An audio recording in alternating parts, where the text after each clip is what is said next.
cassa, cassetta, senti una ricetta. Vraiment pas le temps de comprendre le besoin, il y a que faire dans les produits. Et la conférence de conseil mondial de dans la France en 2 ans. La zone aéro.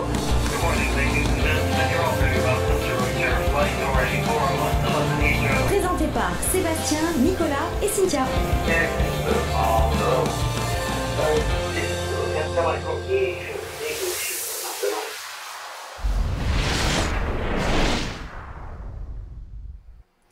Et bonsoir à toutes et à tous. Bonsoir Cynthia. Bonsoir Sébastien, bonsoir Comment à est-ce tous. que ça va en ce mercredi? Il pleut aujourd'hui.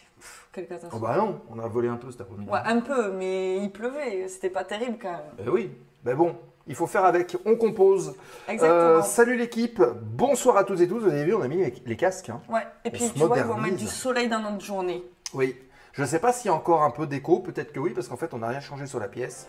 Oh là là, ça y est, Oh là là. regardez, Ça commence bien. Jordan qui prend sa carte pour les 34 mois. 34 mois, Eh Jordan. ben. Ah ben c'est quasiment un des fondateurs. Hein. Il est là Merci, depuis Jordan. toujours. Merci la Suisse, merci Jordan. Grand merci à toi et merci de ta participation évidemment dans l'équipe de modération quasiment depuis le début. Hein. Ouais. Bonsoir à toutes. N'hésitez pas à poster un petit bonjour comme Run to the Sky qui est là, comme Lord Gibus aussi qui est ici, Philemon Mavercoin évidemment. Bienvenue à Céleste de la Zone. Les fidèles. Eh oui, eh oui, eh oui. Donc on espère que vous allez bien, que vous avez passé une bonne semaine suite à l'émission de la semaine dernière avec Thibaut qui s'est très bien passé. On a eu de très bons retours. Ouais. Les gens ont bien aimé son intervention, donc c'est bien. Ouais, C'est cool. ils ont aimé sa franchise, le fait qu'il parle. Ah oui. Vraiment Ouais. sans tabou. Ah, il était détendu. Ah ouais, il était détendu. Merci Philemon, ça y est, il renouvelle son abonnement 8 mois consécutifs et hop, c'est la compagnie? Non, je sais pas ce qu'il voulait dire. Non, je pense Ça aurait que- pu, mais... Ça aurait pu, mais c'est pas ça. C'est pas ça. Donc, il y a un train de live d'ailleurs qui a été déclenché. Si vous soutenez, bah tiens, je vais le faire tout de suite, les amis. Si vous souhaitez soutenir la chaîne, n'hésitez pas à le faire. Je vous rappelle que la zone aéro vit et ne vit que pour vous. C'est beau. C'est presque Oh là là. des poèmes. Hein. Si vous souhaitez nous aider, si vous souhaitez soutenir le travail qui a été fait, vous pouvez le faire de différentes manières. Je vous le rappelle chaque semaine et voilà notre voix off nationale. Elle est là, Arline. On Elle l'a a dit- entendu d'ailleurs. On l'a entendu là sur le générique. Elle a l'accent, hein. Vous allez bien, elle a dit. Non, elle n'a pas J'espère que l'accent. Vous allez bien. Mais non, elle habite dans le Nord. Elle n'a pas l'accent. Elle a mis le G à bien. Tiens, regarde. On voit le truc. Merci Arline en tout cas pour les Salut voix. Arline. Et si vous avez fait attention, vous avez dû entendre que dans le générique, le ancien, nouveau refait générique, il y a les voix off, et vous l'avez peut-être entendu aussi sur les publications, sur les réseaux sociaux, depuis cet après-midi ou cette nuit, il y a eu la publication qui annonce l'émission de ce soir. Une Et bien très c'est belle Arline voix. qui est là. C'est la dame qui dit la zone aéro dans le générique. Et oui, c'est C'est elle, en chair et en os. Voilà. Et voilà, elle est là. C'est pas Merci sorcier, Arline. ils ont leur petite voix et nous, c'est notre petite voix. Nous, c'est notre petite voix à la zone aéro. Voilà. Et c'est très bien dit, tu vois. Ça y est, hop, Road to the Sky, il perd pas le nord. Alors, je remarque que j'ai un pote chez Hop sur Embraer et j'ai perdu ses coordonnées. Bah, peut-être ça va le faire revenir. Ça rend tellement bien, j'adore. Ah bah, écoute, c'est parfait. Alors, je disais, vous voulez soutenir la zone aéro, il n'y a pas de problème. Vous prenez un sub, comme l'ont fait un certain nombre de personnes ici, on les remercie pour ça. Ça a un avantage de prendre un sub sur Twitch, c'est que, ça vous enlève les publicités, plus de pubs pendant les lives, et deuxièmement, ça vous permet de pouvoir voir les replays en primeur pendant 15 jours. Et après, c'est mis à la disposition de tous sur YouTube. C'est le principe. Et enfin, vous pouvez devenir les patrons de la zone aéro en passant par le compte Patreon. On va dire que c'est ça qui est mieux pour nous, parce que Twitch, mine de rien, Jeff Bezos, hop, Il en va met de prendre côté, parti, évidemment, hein. Par contre, Patreon, on va vous proposer à terme, pour les gens qui participent, des petits trucs en plus. Si on fait des lives à l'extérieur, on pourra vous convier. On pourra se rencontrer, on pourra discuter, on pourra faire des petits trucs. Donc ça devrait être pas mal. Voilà. Faire des trucs de fou. Oui. Bon, en tout cas, n'hésitez pas à regarder d'ailleurs sur les réseaux sociaux. Et si un des modérateurs peut afficher les différents réseaux sociaux, vous aurez Patreon qui est dedans. Donc n'hésitez pas. Voilà, je crois que j'ai fait à peu près le tour. Ouais. Voilà. Ok, on va surveiller parce on attend, on attend Sarah, c'est ça? Ouais, on attend Sarah doit qui arrive Alors, à c'est vélo. pas l'invité de ce soir. Voilà, elle est en route. Tiens, on va mettre ça ici. Pour comme ça, on va nous pouvoir nourrir. surveiller. Parce qu'on a faim. Ouais, voilà. Ah ben dans 3 minutes. Dans tu, 3 minutes. tu veux y aller? Bah, dans 3 minutes, il Ah faut bah que voilà. j'y aille, quoi. Ok. Merci Philémone pour les réseaux sociaux. Alors, on va déposer déjà le plan de vol de ce soir. On va essayer de faire vite. De quoi allons-nous parler ce soir? Eh bien, c'est dans le plan de vol. Et nouveau jingle du plan de vol. Nouveau Arline, jingle c'est pour du plan toi. de vol. Oui, voilà. Big up Bordeaux à est dans Arline. la place. C'est Bordeaux parti. est dans la place. Plan de vol de l'émission. Le sommaire de la zone ce soir. Eh, il est pas bien? Il a Ah. été redesigné, il est pas bien? Non, franchement, il est bien. Il est bien. Dites-nous ce que... Ah voilà, Ah, joli. joli. Voilà, merci, merci les amis. Alors, attention, on fait arriver par là. Hop, par ici, là, il va arriver comme ça, là. Hop, Ah oui, attention. pardon, attends. Hop, il est là. Ah. Voilà. Actualité du terminal dans un instant. Belle voix, nous dit alors Gibus. Tu vois? Elle n'était pas sûre, Arline, mais moi je le savais. Voilà.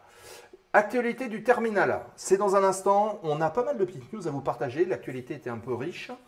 Donc, n'hésitez pas. Bienvenue à Naël, qui est présent aussi dans le chat. Tu vas voir, il va faire coucou. Salut Anaël, chroniqueur de la zone aéro. On en reparlera d'ailleurs dans Push to Talk bientôt.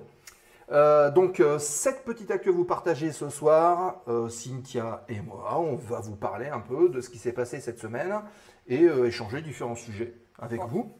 Puis, la séquence que vous attendez, qui a été annoncée déjà depuis un moment, c'est tout à l'heure, c'est Vincent Effliger, qui est avec nous. On le retrouvera tout à l'heure. Il est formateur météo à l'ENAC, donc l'École nationale de l'aviation civile, notamment pour les contrôleurs. On parlera avec lui un petit peu de son quotidien. Vous pourrez lui poser des questions, alors des questions météo, Ouais, évidemment, mais aussi des questions sur le métier. Parce qu'il n'y a pas que le métier de pilote dans l'aviation, il y a plein de choses. Donc Vincent, c'est un bel exemple, puisque en plus de cette casquette de formateur météo, il est aussi instructeur. Donc, vous aurez l'occasion de lui poser vos questions. On vous invite à les poser, puisqu'on les met de côté. Et évidemment, au fur et à mesure de la discussion, comme d'habitude, on les fait apparaître ici en dessous, par là, là, hop, ça pop ici. Et puis, bah, c'est tout l'avantage de Twitch. Parce que les gens qui sont sur YouTube et qu'on salue, eh ben, si vous venez sur Twitch, vous pouvez aussi poser vos questions. Voilà, donc l'appel est lancé. Et puis, fin d'émission, les 5 dernières minutes de la zone aéro, remise de gaz, et on parle du planning des semaines ou des prochaines émissions. Tous ensemble, on reparle des rendez-vous et des invités qui sont prévus dans la zone. Voilà, je vois qu'il y a pas mal de gens qui se connectent. N'hésitez pas à faire un coucou dans le chat, les nouveaux arrivants, et comme ça, on vous salue en même temps, bien sûr. On repousse le... Attends. Voilà. Voilà. Il va falloir que je m'entraîne, Allez. je suis pas encore au niveau. On est bon, hein. C'est presque C'est pas sorcier. Ouais. Pas loin. Mais tu ressembles pas trop à Jamie, toi. Ah Bon, non, alors, j'ai un peu moins de barbe. on va y aller tout de suite avec l'actualité du terminal. On va juste vérifier. Ben oui, il va falloir y aller, là. Regarde. Ah non, Et là. je suis punie, je vais à la livraison. Eh ben ouais, tu vas à la livraison. Oh. Non, mais c'est bon, regarde. Encore On une va fois. retrouver Cynthia tout de suite. Le temps. Vas-y, vite. J'y vais. Mais tiens, Salut. vas-y, passe par là. Comme ça, c'est fait. Voilà. Et comme ça, on a le temps de lancer la séquence actualité du terminal tout de suite. Et puis, on retrouve Cynthia tout de suite qui remonte. Voilà. Je suis là. Qui est-ce qui dit je suis là? Ah, c'est Julot. Salut Julot. Ah bah oui, Julot, il n'avait pas encore posté dans le chat. Merci Julot d'être présent comme d'habitude. Oui. Ah, le code. Attends. Voilà. Ok, c'est bon. C'est fait. On est bon. Allez, c'est parti. Actualité du terminal, ça démarre tout de suite. L'actualité du terminal. News, nouvelles, informations et réactions avant l'embarquement. Et on est parti pour l'actualité du terminal. Pardon, on va y arriver. Hop, 2 petites secondes. Voilà. Et on remercie évidemment Free Flight 29 mois. Ah, il a un tout petit peu de mois de moins que Jordan. C'était le concours. Bah voilà, 29 mois. Merci Free Flight pour le soutien depuis. Bah, c'est 29 mois, ça fait long quand même. Hein. Allez, c'est parti pour l'actualité du terminal de ce soir, à commencer par cette première news. Une nouvelle fois, hausse des taxes sur l'aviation. Vous en avez peut-être entendu parler, ça fait un petit peu de bruit. Merci Léonard Stream qui vient d'arriver sur la zone aéro. Bienvenue, tu peux poser tes valises, on vient de démarrer l'émission. Bonsoir. L'intersyndicale donc du secteur aérien français, qui représente l'ensemble des salariés, exprime sa grande déception face à l'augmentation substantielle de la taxe des billets d'avion, ce qu'on va appeler la TSBA, qui est prévue dans la loi de finances 2025, qui a été publiée ou proposée par le gouvernement. Elle dénonce une décision qu'elle juge injuste et irresponsable, prise sans concertation et sans étude d'impact. L'intersyndicale craint que cette hausse de la TSBA entraîne la destruction de milliers d'emplois du secteur aérien français qui est déjà, on le rappelle, lourdement taxé. Et elle ne favorise, selon eux aussi, en partie les compagnies étrangères moins soumises à cette taxe. Elle souligne aussi que l'argument écologique qui est avancé avec la mise en place de cette taxe, en gros, qui justifie cette mesure, ce n'est qu'un prétexte parce qu'elle ne va pas contribuer réellement à la décarbonation du secteur et au contraire, elle estime que cette taxe va affaiblir le secteur en l'empêchant d'investir dans des solutions environnementales qui risquent de menacer son avenir à long terme. Il est vrai que la TSBA, qui était de 2,63 € pour un billet en classe économique vers la France ou l'Europe, 2,63 €, va passer avec cette nouvelle loi à 7,40 € dans le cadre du budget 2025. C'est-à-dire que c'est aussi un gain en moins pour les compagnies et donc un investissement en moins à terme, notamment sur des avions qui peuvent être moins gourmands en termes d'impact écologique, et ça pose problème. Cette augmentation devrait rapporter entre 800 et 850 millions d'euros à l'État français. Donc on voit que derrière, il y a quand même une rentrée d'argent, mais aussi peser lourdement sur le résultat de compagnies nationales, comme Air France KLM par exemple. L'intersyndicale appelle le gouvernement et les parlementaires à reconsidérer cette décision et à prendre en compte les conséquences négatives qu'elle pourrait avoir sur le secteur aérien français et sur ses employés. Voilà. Qu'est-ce qu'on a comme réaction? Salut Samui200 qui vient d'arriver dans le stream. Qu'est-ce que vous pensez de cette loi? C'est juste la mise à jour du prix de rachat du CO2 qui a augmenté en passant de 37 à 70 € la tonne, soit le prix d'un aller-retour New York 887 kg par passager par aller. Alors là, la vraie question, c'est de se dire, si on impacte tout le monde, si on impacte en tout cas le prix du kilo de CO2, est-ce que tout le monde est vraiment impacté? L'intersyndicale dénonce aussi le fait que tout le monde n'avait pas. Donc soit c'est tout le monde, soit c'est personne, ce qui paraît un petit peu logique. J'en pense rien, ça vaut mieux, nous dit Run to the Sky. Dites-nous ce que vous en pensez. Il n'y a pas de problème. Ok? Voilà. Donc il y a Céleste qui intervient, voilà, qui nous donne des tarifs. Écoutez, on enchaîne. On retrouvera les actualités de Cynthia juste après, voilà. Et je vais vous parler d'une nouvelle info sur le crash de Washington. On en a parlé la semaine dernière, si vous vous souvenez bien. Les premiers éléments de l'enquête sur la collision aérienne de Washington entre le CRJ, l'avion, on va dire, pas d'affaires, mais voilà, d'American Airlines et un Black Hawk de l'US Army révèlent que ce dernier avait désactivé son système ADS-B. Vous savez, le système ADS-B, c'est le système de transpondeur qui permet de retransmettre la position de l'avion aux contrôleurs et aux gens qui sont environnants. Donc ça, c'était éteint. Et ça, on ne le savait pas. Le sénateur Ted Cruz a souligné qu'il s'agissait d'un vol d'entraînement et qu'il n'avait aucune raison de désactiver ce système de sécurité. L'ADS-B permet aux aéronefs de transmettre leur position et d'autres informations contribuant à la sécurité aérienne. La désactivation de la DSB du Black Hawk est un élément clé de l'enquête car elle pourrait avoir contribué évidemment à la collision. Si le contrôleur ne voit pas l'hélicoptère, bah, c'est sûr que ça va être compliqué de pouvoir les séparer. Et la vidéo de la collision suggère que le contrôleur aérien a été surpris par la trajectoire du Black Hawk, ce qui met en évidence l'importance de la DSB pour la surveillance du trafic aérien, évidemment. Je rappelle que la DSB, c'est aussi le système qui vous permet, par exemple sur Flight Radar 24, de voir la position et l'évolution des avions au fur et à mesure de leur navigation sur les cartes. Bien que la désactivation de la DSB puisse être justifiée dans certaines situations bien particulières, d'urgence de service d'État par exemple, cela ne semble pas être le cas pour ce vol d'entraînement. L'enquête se poursuit pour déterminer les causes exactes de la collision et les responsabilités de tout un chacun.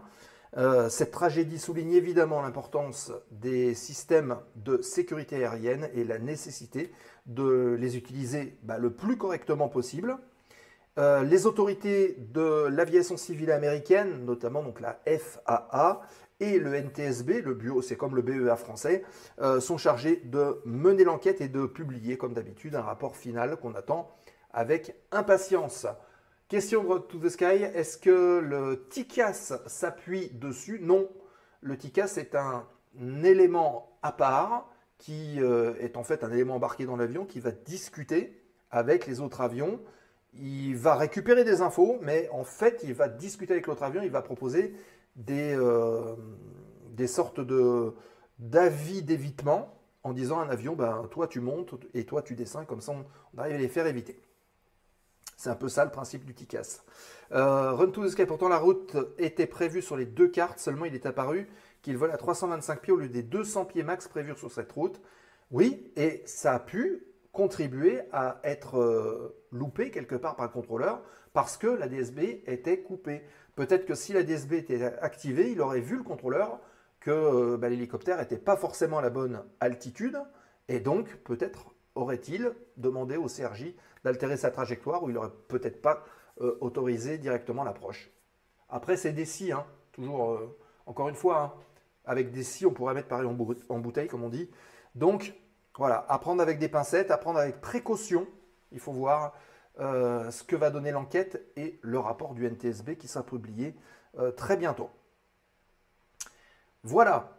D'ailleurs, je me demande pourquoi on ne fait pas des systèmes automatiques qui mettent d'office certains systèmes sur on et qui ne pourraient pas l'éteindre lorsqu'on appuie sur un bouton plutôt que le contraire.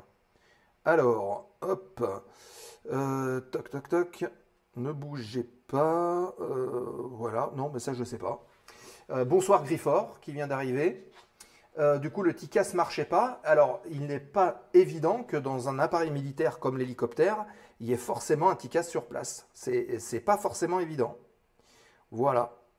Quoi d'autre? Le rapport préliminaire, il y a un étonnement où l'hélico a confirmé le visuel du CRJ alors qu'il était encore à 5 nautiques de distance. Encore une fois, on en parlait la dernière fois, il est facile de confondre des lumières avec des feux de navigation. Et voilà. Je me demande... Du coup, le ticket... Ok, ça c'est répondu. Allez, on enchaîne avec cette petite nouvelle suivante. C'est Airbus 0E. Je ne sais pas si vous vous souvenez, on en avait parlé un petit peu dans la zone aéro il y a quelques temps. On avait parlé des nouveaux systèmes de propulsion, des nouvelles énergies renouvelables et notamment de l'hydrogène. Et on avait dit que Airbus était en train de travailler notamment sur des moteurs nouveaux, possiblement avec des piles à combustible et à l'hydrogène. L'avion à l'hydrogène Airbus initialement prévu, on l'avait dit, en 2035, donc dans 10 ans, voit son horizon s'éloigner. Alors pourquoi? L'avionneur a revu sa stratégie de décarbonation, réduisant de 25% le budget alloué au projet 0E et repoussant de 5 à 10 ans la mise en service de ces technologies. Il y a plusieurs facteurs qui expliquent ce revirement. Les défis technologiques et d'infrastructure qui sont avérés plus importants que prévu, notamment en ce qui concerne la disponibilité de l'hydrogène vert et aussi la maturation des technologies, parce qu'on n'est encore qu'aux prémices d'une technologie qui soit fiable, on va dire, et puis suffisamment ou économiquement profitable. Airbus a ainsi abandonné certains sous-projets, dont le démonstrateur de l'A380, qui devait tester en vol des systèmes de propulsion à hydrogène. L'avionneur reste toutefois engagé dans la décarbonation de l'aviation et le développement d'un avion à hydrogène. Et à plus court terme, il se concentrera sur la prochaine génération de monocouloirs et l'utilisation de carburants durables, donc le fameux SAF, donc les Sustainable Aviation Fuel. Cette décision rapproche la vision d'Airbus de celle de Boeing, qui est plus sceptique quant à la faisabilité de l'avion à hydrogène. Le premier appareil 0E, qui était un avion de 100 places, que vous avez sur la photo, hein, avec une portée de 1850 km, aurait été précurseur pour une adoption plus large de cette technologie. Par ailleurs, Airbus a mis en cause son programme eVTOL City Airbus NextGen en raison du manque de maturité des technologies, notamment des batteries électriques. Qu'est-ce que vous en pensez, les amis? Est-ce que vous pensez que c'est une technologie viable ou pas, à votre avis? Qu'est-ce que vous en pensez?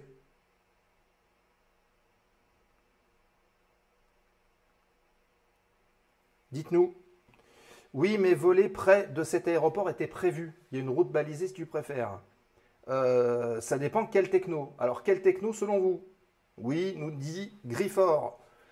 Oui, il y avait la réaction de Samu aussi. Pas de TICAS, pas de DSB. Ils volent près d'un aéroport. Bah oui, on cumule les choses, effectivement. Les technologies, alors, qu'est-ce que vous voulez parler de quelle technologie? La pile à combustible, les batteries, tout ce qui est électrique? Dites-nous. Dites-nous ce que vous en pensez. Le moteur à combustion d'hydrogène, c'est mort, ça consomme 3 fois plus qu'une pile à hydrogène. Donc toi, Lord Gibus, tu penses que c'est pas viable. Cette technologie n'est pas viable. Je pense que de toute façon, il faut prévoir la fin des énergies fossiles. Nous dit Run to the Sky, oui. Mais alors, par quoi est-ce qu'on peut les remplacer? Parce que ça, c'est toute la question. C'est NIMP, nous dit Samui 200. Est-ce que vous pouvez développer, hein, comme ça, on continue d'échanger ensemble. En tout cas, voilà, hein, ce qui était prévu en 2035, et ben, en tout cas, ça va être repoussé avec un budget diminué. D'ailleurs, ce n'est pas le premier projet, si vous vous souvenez bien des actus de la zone, ce n'est pas le premier projet dans ce sens-là qui, comment dire, se décale dans le temps. Hein. C'est pas le premier. Voilà. Si tu trouves la solution, tu seras le roi du monde. Bah oui, évidemment. Mais quelle solution? Après, il peut y avoir la possibilité des carburants synthétiques. On fait bien tourner des réacteurs à l'huile de friteuse. Oui, fusion, mais ce n'est pas pour tout de suite, nous dit Philémon. Il peut y avoir, donc, les carburants synthétiques, tu parles des SAF, c'est ça, Run to the Sky? Donc, tout ce qui est traitement des huiles de friture, ou bien la partie, on va dire, culture. Par exemple, du maïs, du blé, qu'on peut faire fermenter et fabriquer en fait des sortes d'huile qui après on peut raffiner pour faire du kérosène. Il y a la meilleure pile à hydrogène, certains causes de chez Opium. Elle est plus petite de 15% et plus légère de 25% que ses concurrentes. Mais pour fournir assez de puissance au moteur électrique, il faudra d'énormes piles. Opium est français. J'aurais voulu... non, c'est Run to the Sky qui dit ça à Free Flight. J'aurais voulu proposer un réacteur qui tourne à la bière, mais j'arrivais jamais à faire le plein, je buvais tout avant. C'est pas bien, Run to the Sky. Safran a réussi la certification du moteur électrique avion. Alors oui, on a le moteur, maintenant c'est le carburant. Les Chinois bossent pas mal sur des carburants synthétiques. Est-ce qu'ils sont plus avancés que nous ou pas? Ça, c'est une vraie question. Run to the Sky, le moteur qui risque de tourner en rond. C'est-à-dire, le moteur qui risque de tourner en rond ou de tourner rond? Ça, c'est une vraie question. Opium, on en avait parlé, il me semble, hein, dans la zone aéro, de ce projet de pile à combustible. Voilà. Est-ce que c'est mieux le carburant? Alors, je ne comprends pas la question. Est-ce que c'est mieux que le carburant, l'huile de friteuse? Ces moteurs sur le dernier avion, le C919, tournent sur des moteurs Safran comme Airbus et Boeing. Ok, très bien. C'est du SAF, hein. Voilà. Je pense que c'est ça, hein, c'est du SAF. Très bien. Eh bien, écoutez... Ah, alors attendez. Bougez pas.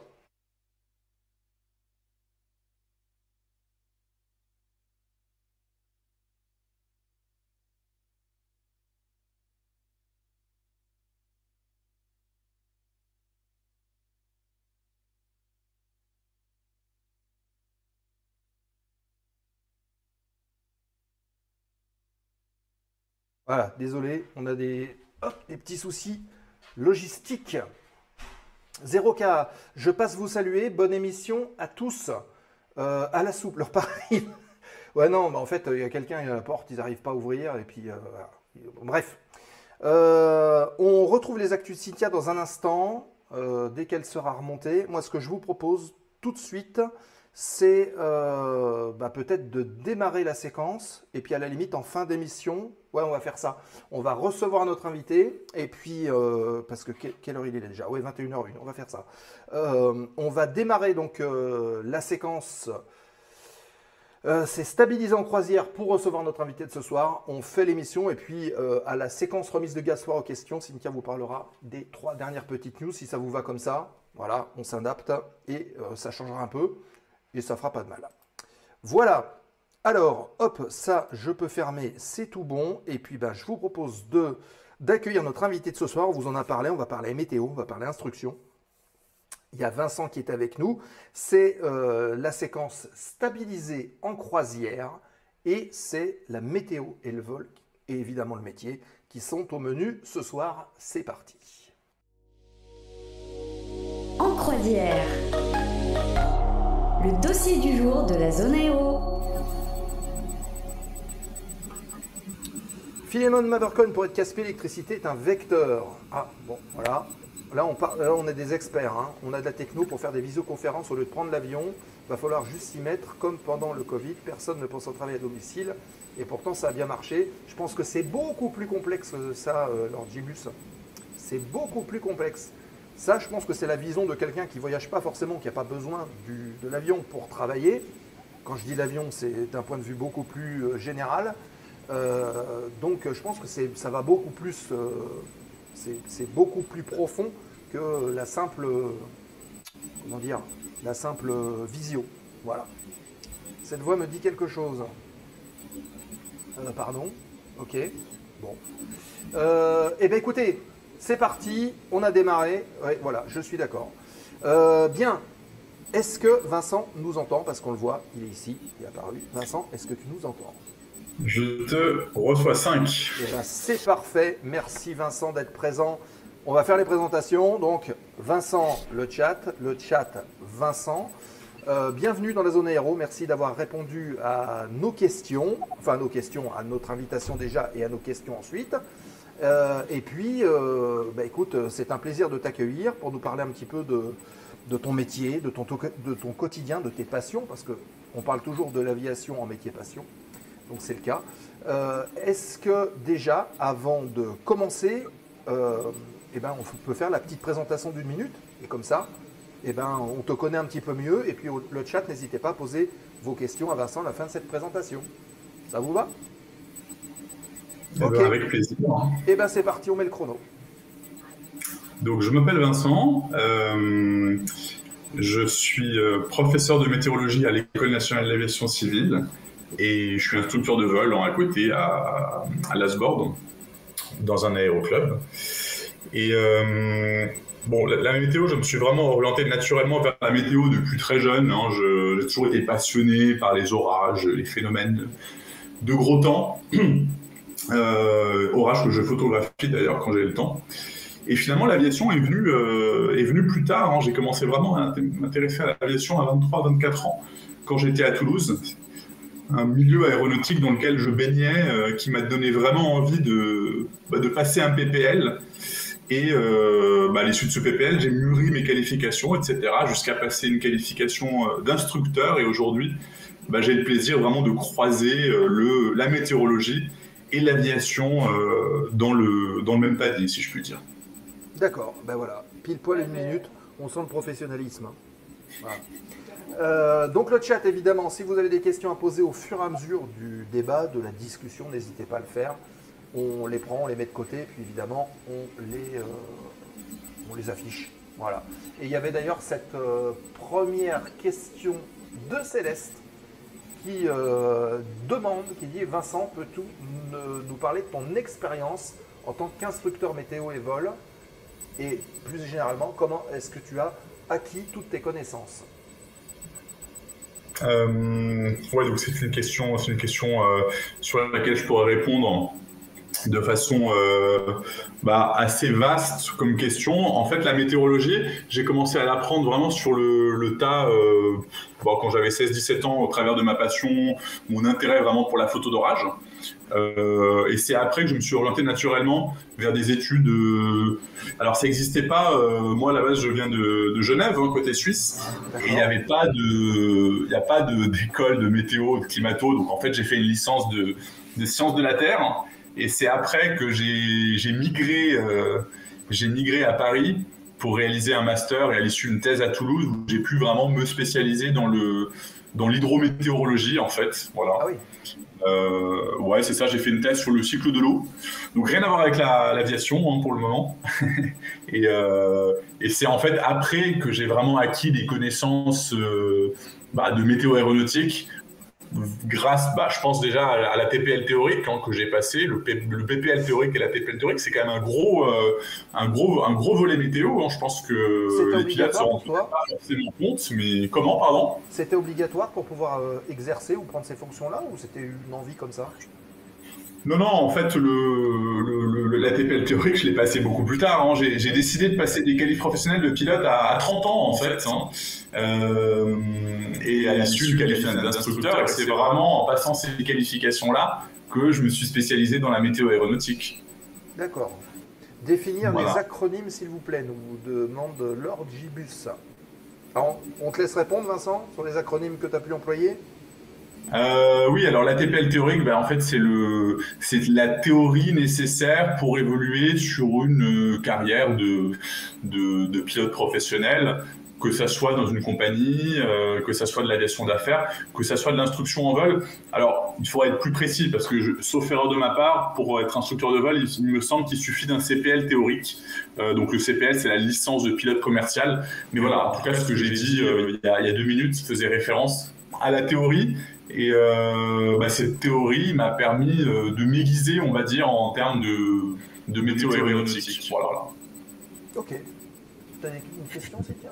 Non, j'écoute avec attention, je ok. rattrape. Alors, on parlait de passion. Est-ce que tout petit, tu étais déjà intéressé par les avions? C'est venu vraiment après? Parce que souvent, les invités nous disent « Ah ouais, c'est quelque chose qui remonte à des années en arrière ». Est-ce que c'était ton cas?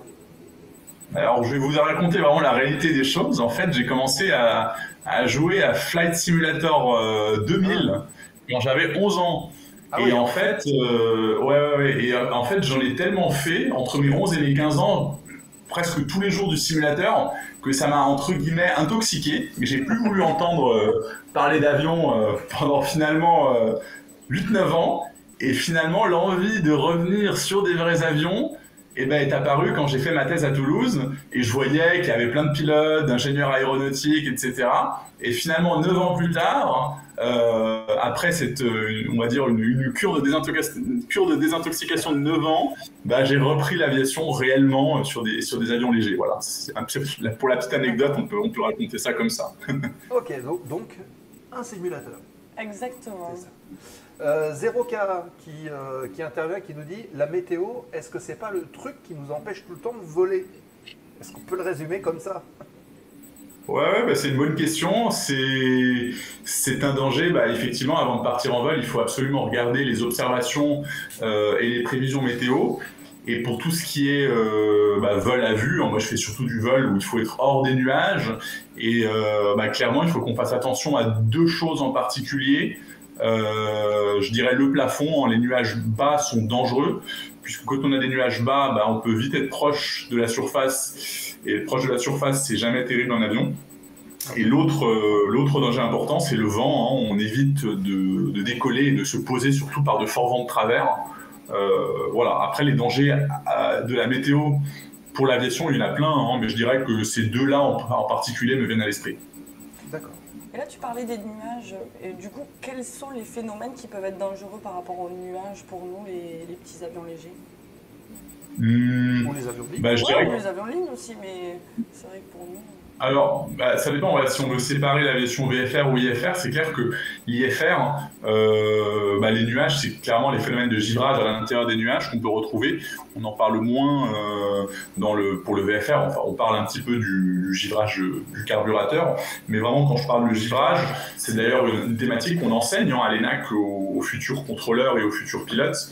Dans les nuages, entre 0 et moins 10 degrés, il y a une grande quantité de gouttelettes d'eau surfondues, c'est-à-dire de l'eau liquide à température négative. Et quand un avion évolue dans ces masses nuageuses, ces gouttelettes d'eau liquide à température négative, lorsqu'elles impactent la cellule de l'avion, se congèlent instantanément ou quasi instantanément, et ça crée des quantités de glace importantes. L'avion vole moins bien, la portance diminue, la traînée augmente, donc c'est clairement un danger météorologique important pour les avions qui sont amenés à voler dans les nuages. Après, moins, évidemment, pour les avions VFR qui restent hors des nuages, mais comme je disais, qui peuvent quand même être confrontés à des phénomènes de givrage carburateur. D'accord. Justement, il y a Run to the Sky qui dit « Moi, je veux bien qu'on me refasse un petit cours sur les températures pour anticiper les conditions givrantes. » Donc, tu disais évidemment dans les nuages, mais est-ce qu'il faut surveiller tout ça et comment est-ce qu'on peut se prévenir de ces risques ?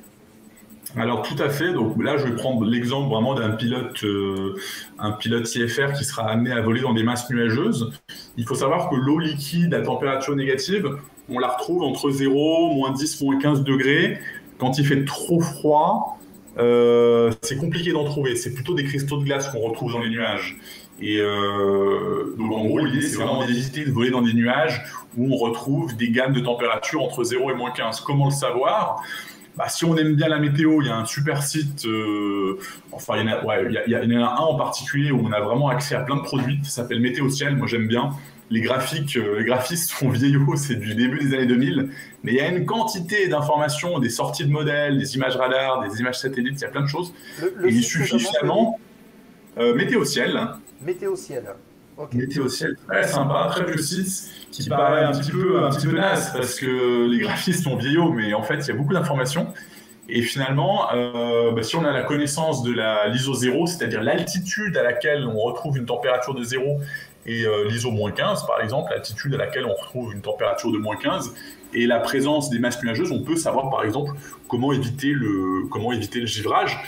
Et après évidemment il y a des cartes qui sont produites pour les pilotes, donc c'est vraiment des produits destinés aux usagers de l'air qui synthétisent en tout ça. On appelle ça des cartes MC ou des messages SIGMET. Donc c'est tout ce qui est phénomène météorologique potentiellement dangereux pour l'aviation. Là j'ai parlé de givrage, mais il n'y a pas que le givrage, il y a aussi la turbulence, le cisaillement et les orages notamment.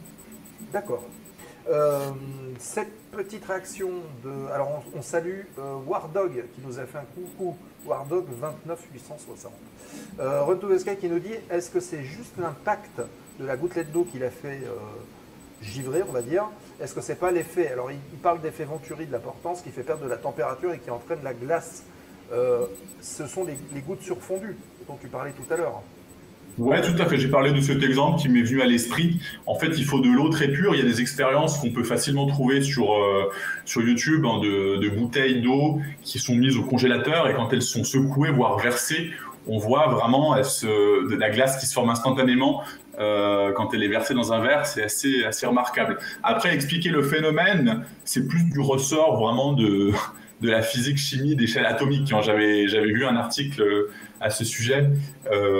C'est totalement au-delà de la météorologie. Il faudrait s'intéresser à l'échelle atomique de l'eau pour comprendre comment ça fonctionne. Mais en tout cas, ce qui est important de comprendre, c'est que une fois qu'elle impacte le profil de l'avion, eh bien, elle perd cet état liquide et elle se congèle. On parle de givre transparent ou de givre blanc. Donc on imagine la forme de l'aile qui est prévu Ouais. pour voler, puis on imagine que s'il y a de la glace qui se met autour, ben, ça va plus être super aérodynamique. Voilà, ce qui est important de souligner, c'est que l'avion, on parle de concept d'aile propre, il a besoin d'une aile vraiment la plus propre possible, parce que sinon les filets d'air qui sont défléchis au-dessus et en dessous de l'aile, donc sur l'extrados et l'intrados, sont perturbés par la glace, et donc la création, la génération de portance par l'écoulement de l'air autour de l'aile de l'avion est dégradée, la portance est plus basse. La portance, en fait, c'est la force qui équilibre le poids de l'avion et qui permet à l'avion de voler. Et si cette portance est dégradée, et ben c'est pas super. Voilà. Alors, il y a des remarques. On dit la surfondue, c'est pas en Savoie. Donc, toi qui es du côté de Genève, on apprécie le jeu de mots. Il y a Je note le jeu de dit mots qu'il a aussi. connu la pluie surfondue en Ardèche, en voiture, pardon. Et que, effectivement, l'eau se gelait instantanément sur la carrosserie. Donc, on peut le rencontrer au sol aussi, c'est pas forcément en vol. Oui, absolument, ça peut arriver. En fait, pour qu'il y ait de la pluie, on appelle ça de la pluie verglaçante, il faut évidemment initialement il y ait une goutte d'eau liquide. Donc ça arrive typiquement quand votre flocon de neige qui tombe rencontre une tranche d'air plus chaude. Donc ce flocon de neige va fondre et il va se transformer du coup en goutte d'eau, en goutte de pluie. Cette goutte de pluie va continuer à chuter pour rencontrer une prochaine couche d'air, une couche d'air très froid, proche du sol. Souvent, typiquement, en fin de nuit, on a des inversions de température avec des lacs d'air froid proche du sol.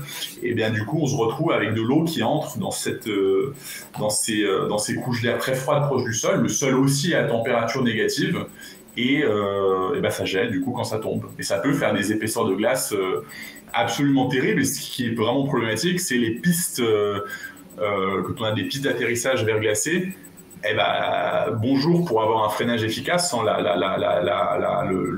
freinage devient extrêmement compliqué et donc on rallonge énormément les distances d'atterrissage, donc ça peut vraiment être dangereux.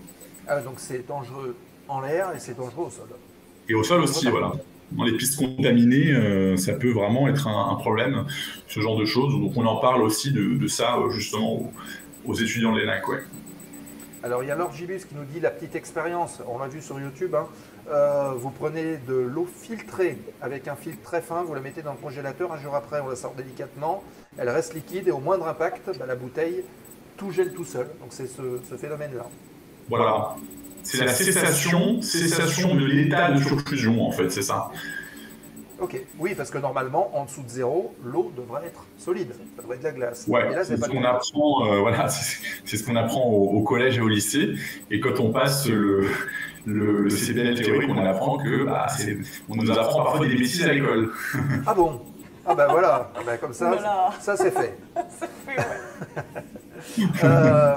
Run to the Sky. Alors, encore une fois, dans le chat, n'hésitez pas à poser vos questions, à parler de météo. Il n'y a pas de questions bêtes. On est là pour répondre à tout. N'hésitez pas à le faire. Vous avez un formateur météo qui est avec nous, donc allez-y. Pour la petite info, le givrage, ça n'arrive pas qu'aux avions, nous dit Run to the Sky, ça arrive aussi aux drones. Il a une expérience de givrage de pales la toute dernière fois et ça vole aussi mal qu'un avion. Donc oui, ça peut se mettre aussi sur les hélices.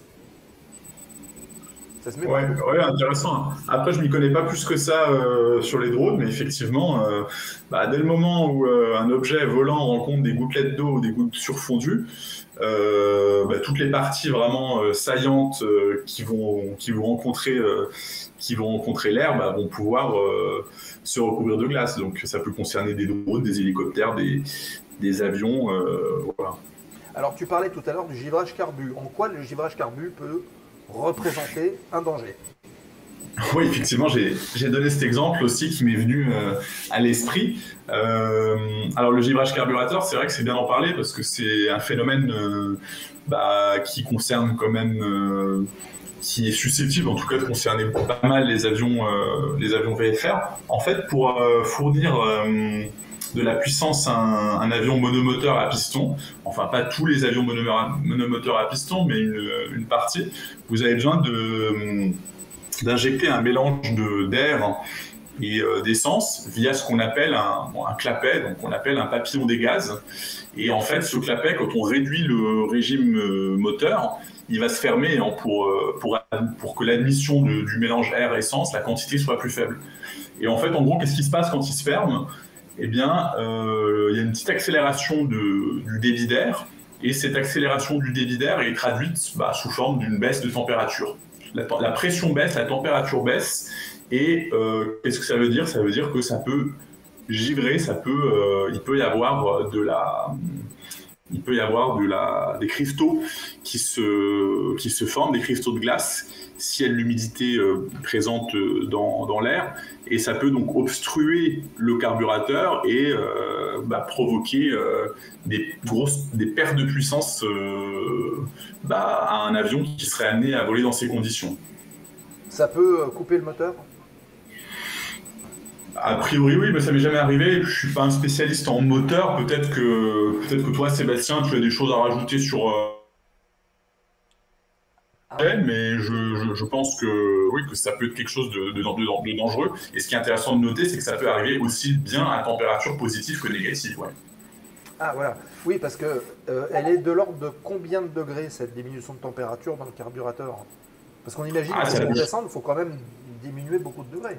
Oui, tout à fait. Ça peut chuter de 10 à 20 degrés. Mais ce qui est intéressant, c'est de noter qu'on peut très bien avoir des phénomènes de givrage carburateur, alors qu'à l'extérieur, il fait 15 à 20 degrés. Alors, il y a des abacs.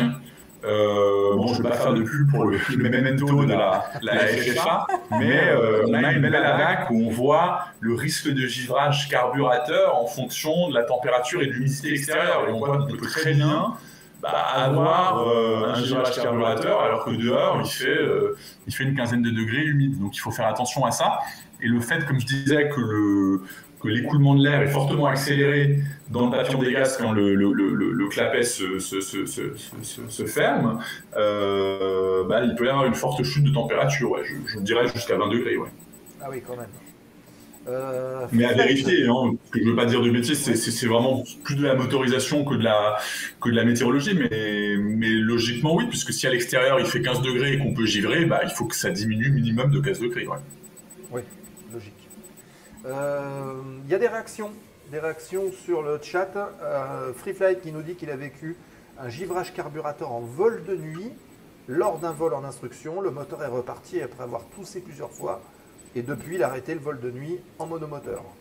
Donc de nuit, effectivement, on diminue la température. Il fait moins chaud. Il fait moins chaud et il fait... Alors, l'humidité absolue, pas forcément plus élevée, mais l'humidité relative est plus importante. Donc on peut aussi avoir des risques on peut vite se retrouver dans la brume ou le brouillard. Moi, j'ai pas beaucoup d'heures de nuit. Hein. Je fais aussi de l'instruction de nuit. Je suis instructeur de nuit. Je dois avoir 25 heures en tout. J'ai pas eu de problème avec ça, mais c'est vrai que la nuit, d'une façon générale, il faut faire attention à l'humidité et à la température. Ouais. Alors il y a Naël qui nous dit aussi qu'il a vécu une panne moteur en vol suite à un givrage carburateur et que effectivement ça peut provoquer l'arrêt du moteur. Voilà. Tu parlais juste avant. À moins que tu aies une question, Cynthia. Ah non, moi j'ai déjà vécu un givrage au sol. Ah bah vas-y. Tellement les températures étaient froides, j'ai vécu un givrage au sol. J'ai le moteur qui a failli s'arrêter au sol. Ouais. Donc, et même avec la réchauffe et tout ça, ça marchait pas? Du coup, j'ai mis la réchauffe justement parce qu'on givrait au sol et du coup le moteur a arrêté de ratatouiller et c'est reparti. Okay. En fait, c'est ça, il n'y a pas de règle absolue, mais moi, ce que j'invite toujours à faire aux élèves, et je le fais, c'est quand il fait très humide, c'est-à-dire une différence de moins de 3 degrés entre la température et le point de rosée. Donc, le point de rosée, c'est la température à laquelle l'air, la vapeur d'eau se condense. Si cette température est de moins de 3 degrés, je tire la réchauffe dès le départ, dès le début du roulage, pour éviter que le bas régime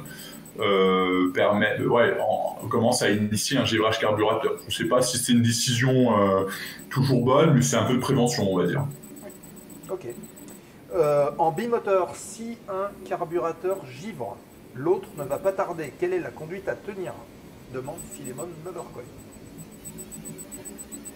Alors du bimoteur, moi j'ai pas des masters de bimoteur, hein, mais je pense que s'il n'y a plus qu'un moteur qui tourne, il vaut mieux se dérouter et se poser au plus vite sur un terrain adéquat. Ok. Le moteur Continental gît facilement lors du roulage. Expérience vécue sur un Fournier RF6 et sur Cessna 182 RG. Donc il y a des moteurs qui givrent plus que d'autres, nous dit Free Flight. C'est quelque chose qui est comment dire, pris en compte par les constructeurs. Est-ce que vous, en tant que formateur météo ou personne qui travaille dans la météo aéro, vous avez la possibilité de discuter avec les constructeurs pour dire bah voilà, les choses ont évolué, c'est comme ci, c'est comme ça? Alors, je ne peux pas du tout répondre à cette question. Pour nous, c'est transparent. On en parle brièvement du givrage carburateur. Mais à ce que je sache, en tout cas, les NAC, il ne me semble pas qu'il y ait de collaboration particulière avec les constructeurs. D'accord. D'échange. Ok. Donc, c'est de la prévention à la fois. On a perdu l'image, elle va revenir, je suppose. Ah oui, il y a une petite coupure. On a perdu tout court. Bon, il va revenir dans un instant, je pense. Je pense que c'est la connexion qui a dû lâcher. On salue Dankster qui vient arriver. Merci beaucoup, Dankster, pour l'abonnement. Voilà, un abonnement. Donc c'est le premier mois, je crois. Donc bienvenue, Dankster, dans la zone aéro. Ça fait plaisir. Merci bien. Mince, il a subi un chiffrage de la connexion. C'est ça. Je t'en prie. Bah non, merci beaucoup. Merci beaucoup. Anaël nous parlait justement du givrage carburateur. La meilleure solution au givrage carburateur, c'est le moteur à injection. Anaël, est-ce que tu peux nous dire si effectivement ton moteur il a coupé complètement ou si tu as pu le redémarrer quand même? Comment est-ce que ça s'est passé? Si tu peux nous expliquer. Philémon qui nous dit c'est vrai que les carburateurs ont été abandonnés depuis longtemps en automobile. Après, c'est vrai que les autos, bah, ça vole moins haut quand même. Voilà. Moins. Ok, donc on va attendre la réponse d'Anaël, puis on va attendre que eh bien Vincent se reconnecte. Si vous avez des questions abordées, tiens d'ailleurs on va se mettre en grand avant que Vincent revienne. Hop, voilà. Si vous avez des questions à poser à Vincent, hein, n'hésitez pas à le faire. D'ailleurs, là on est en train de parler givrage. Ouais. Et Il n'y a pas que le givrage. Je me demandais s'il ne pouvait pas nous décrypter un peu une carte météo. Là, on ne pourrait pas trouver une petite carte. Ah bah alors il faudrait pouvoir l'afficher. Ah. Et là, c'est le problème. J'ai rien dit, oublie ce que j'ai dit du coup. C'est le problème. Et puis en plus, pour l'avoir de loin, c'est pas forcément évident. Hein. Ouais, c'est vrai. Au pilote, est-ce que vous estimez que c'est une bonne idée, dans le doute, de mettre la réchauffe carbu de temps en temps en vol? Donc ça, c'est Run to the Sky qui demande. Alors chacun peut donner son avis. Moi, je donne le mien. Ouais. Ben, c'est bien de le faire. Moi aussi, je suis J'ai d'accord. envie de dire que c'est bien de le faire de temps en temps, de mettre la petite réchauffe qui va bien, de manière à vérifier en tout cas qu'on n'est pas en train de givrer.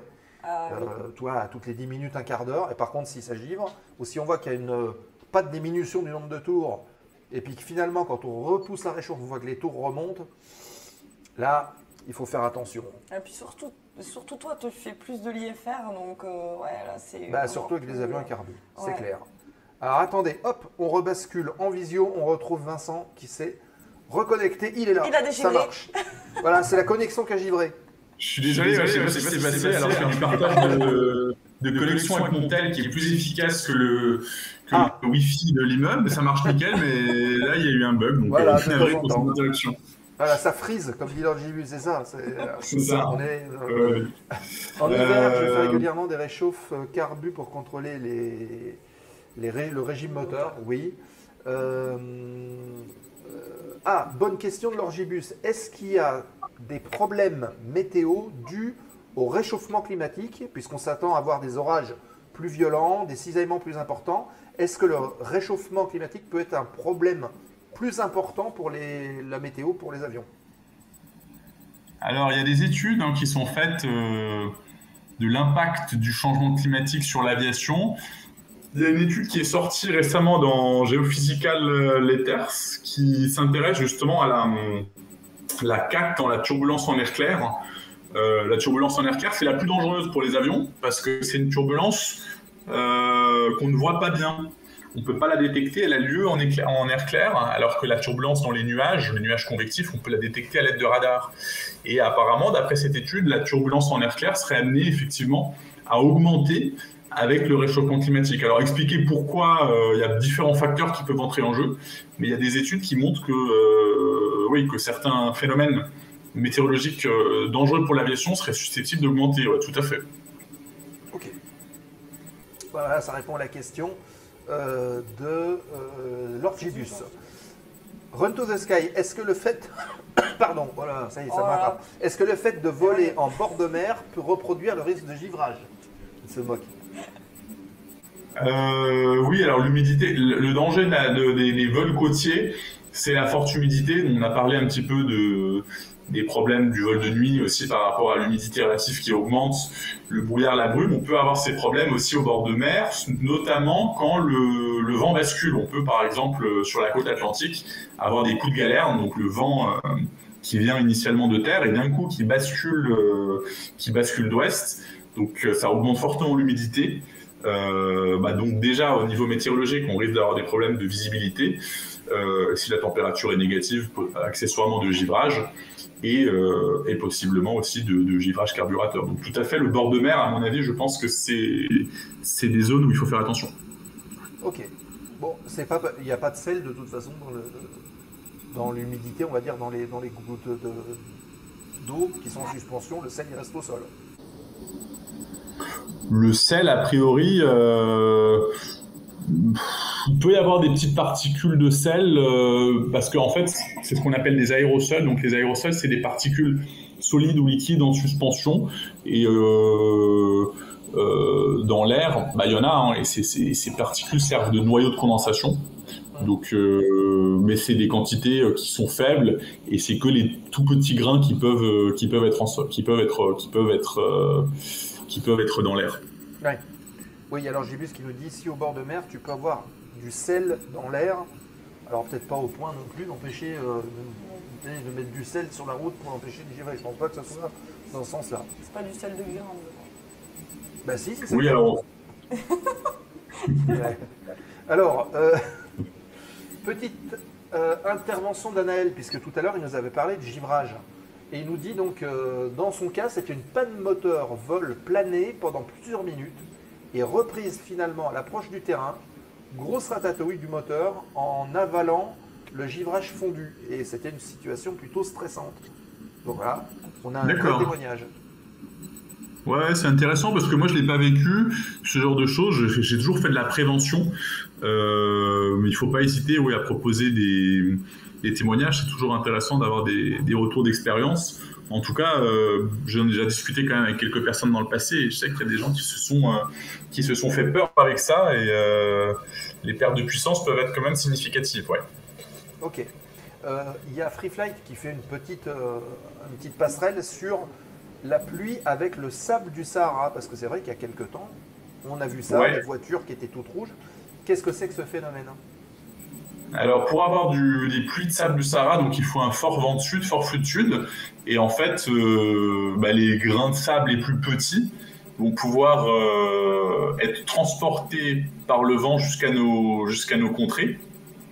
Et ensuite, quand il va pleuvoir, eh bien, les gouttes de pluie vont drainer ces grains de sable sur la surface. Et c'est comme ça qu'on peut avoir des accumulations de sable sur la surface. Et parfois on voit les voitures qui sont un petit peu orangées. On recommande d'ailleurs d'éviter de passer les essuie-glaces parce que le problème de ces grains de sable, c'est que c'est très abrasif, ça a une dureté importante. Donc il faut faire attention à ça. Et les avions, évidemment, il faut qu'ils fassent aussi attention parce que potentiellement, ça peut abraser des parties de l'avion importantes, voire rentrer dans les moteurs. Alors les quantités en général sont quand même relativement modestes et faibles pour poser des problèmes. Mais par contre, si on prend le cas, je change un petit peu de sujet, mais si on prend le cas des cendres volcaniques, là c'est un sujet vraiment beaucoup plus important parce que ce genre de particules peuvent entrer dans les moteurs, peuvent abraser les matériaux de l'avion, donc il faut quand même faire attention à ça. Ok, alors tu fais bien d'en parler, justement je voulais faire une transition là-dessus, les grands esprits se rencontrent. Ouais. Cet après-midi, j'ai vu sur le système de dépôt des plans de vol que l'Etna était en éruption, il y a eu un message d'alerte qui a été publié, donc apparemment c'est parti, il faut faire attention à ça. Et donc tu as parlé des particules, on va dire, qui sont envoyées dans l'atmosphère par un volcan, ça se passe comment? Qu'est-ce que tu vas rencontrer concrètement? C'est vraiment bien d'évoquer ce sujet parce qu'en soi, c'est ça qui est amusant. C'est pas du tout de la météorologie, mais pourtant il est enseigné, il est obligatoire, il fait partie de l'enseignement à l'ENAC dans le cadre de la météorologie parce qu'en fait, on est capable, grâce au modèle météorologique de prévoir comment en fait un panache de cendres va se répandre. En fait, quand il y a une éruption volcanique, il y a des particules de cendres qui vont être éjectées et elles vont grosso modo se répandre dans l'air de la même façon que la circulation. Donc c'est très facile d'établir des cartes. Et le pilote, il faut absolument qu'il évite en gros d'entrer dans ces zones, donc il va pouvoir avoir ces informations grâce aux cartes MC, aux SIGMET, etc. Ce qui est intéressant, ça, je l'ai vraiment appris, je l'ai appris à l'ENAC, quand ça, je ne le savais pas avant, c'est le gros danger des particules des cendres volcaniques si elles entrent dans le... Bon, évidemment, il y a déjà de l'abrasion sur les surfaces de l'avion, mais il y a un autre danger important, c'est que si elles entrent dans le moteur, ça peut être problématique, parce que la température de fusion de ces cendres volcaniques, elle est plus faible que la température qui peut régner dans la chambre de combustion d'un turboréacteur. Donc en gros, les cendres vont fondre et se redéposer à l'arrière du réacteur. Donc c'est pour ça que c'est vraiment catastrophique et très dangereux pour un avion de voler dans ces panaches de cendres. Ouais. D'accord. Ok. T'étais au courant? Pas du tout. Pas du tout? Ok. Écoutez, vous voyez, on apprend des choses tous les jours. Exactement, ouais. Donc l'Etna, là, il est en éruption. Donc ça veut dire que les pilotes et peut-être aussi les compagnies doivent mettre en place des procédures pour éviter ces nuages parce qu'on peut les prévoir. Voilà, alors là, moi, je suis un petit pilote du dimanche VFR monomoteur à piston, donc je ne connais pas les procédures mises en place par les compagnies, mais effectivement, j'imagine qu'ils doivent faire attention à ça, et puis dans tous les cas, bien étudier le dossier de vol avant de partir par rapport à ça, et régulièrement ajuster les prévisions, parce qu'il suffit que le vent tourne, et votre panache de cendres ne sera pas au même endroit. Ah oui, bien sûr. On va parler justement, puisque tu parles un petit peu d'instruction, de pilotage, avant de parler des orages, parce que c'est pareil, les orages en ce moment, on en subit un peu. Il y a des lignes de grains qui passent régulièrement. En termes de pilotage, donc tu nous as dit que tu avais passé ta qualification, tu es devenu instructeur. Déjà, tu évolues où et sur quelle machine? Alors du coup, moi donc progressivement, en fait, j'ai commencé mon PPL à Muret sur DR400. Mon mûrissement, je l'ai fait jusque dans les années 2020. Et c'est après coup, finalement, avec le temps, en 10 ans, j'ai passé toutes mes qualifications en modulaire. Donc j'ai fait ma formation en République tchèque sur Piper, sur Cessna 172 train rentrant, du Piper Seneca aussi. C'est là que j'ai fait mon CPL, mon IR et mon ME. Ensuite, j'ai fait ma formation d'instructeur à Aérofutur. Et là, actuellement, à l'Asboard, je suis instructeur dans un aéroclub, donc je fais surtout du DR400.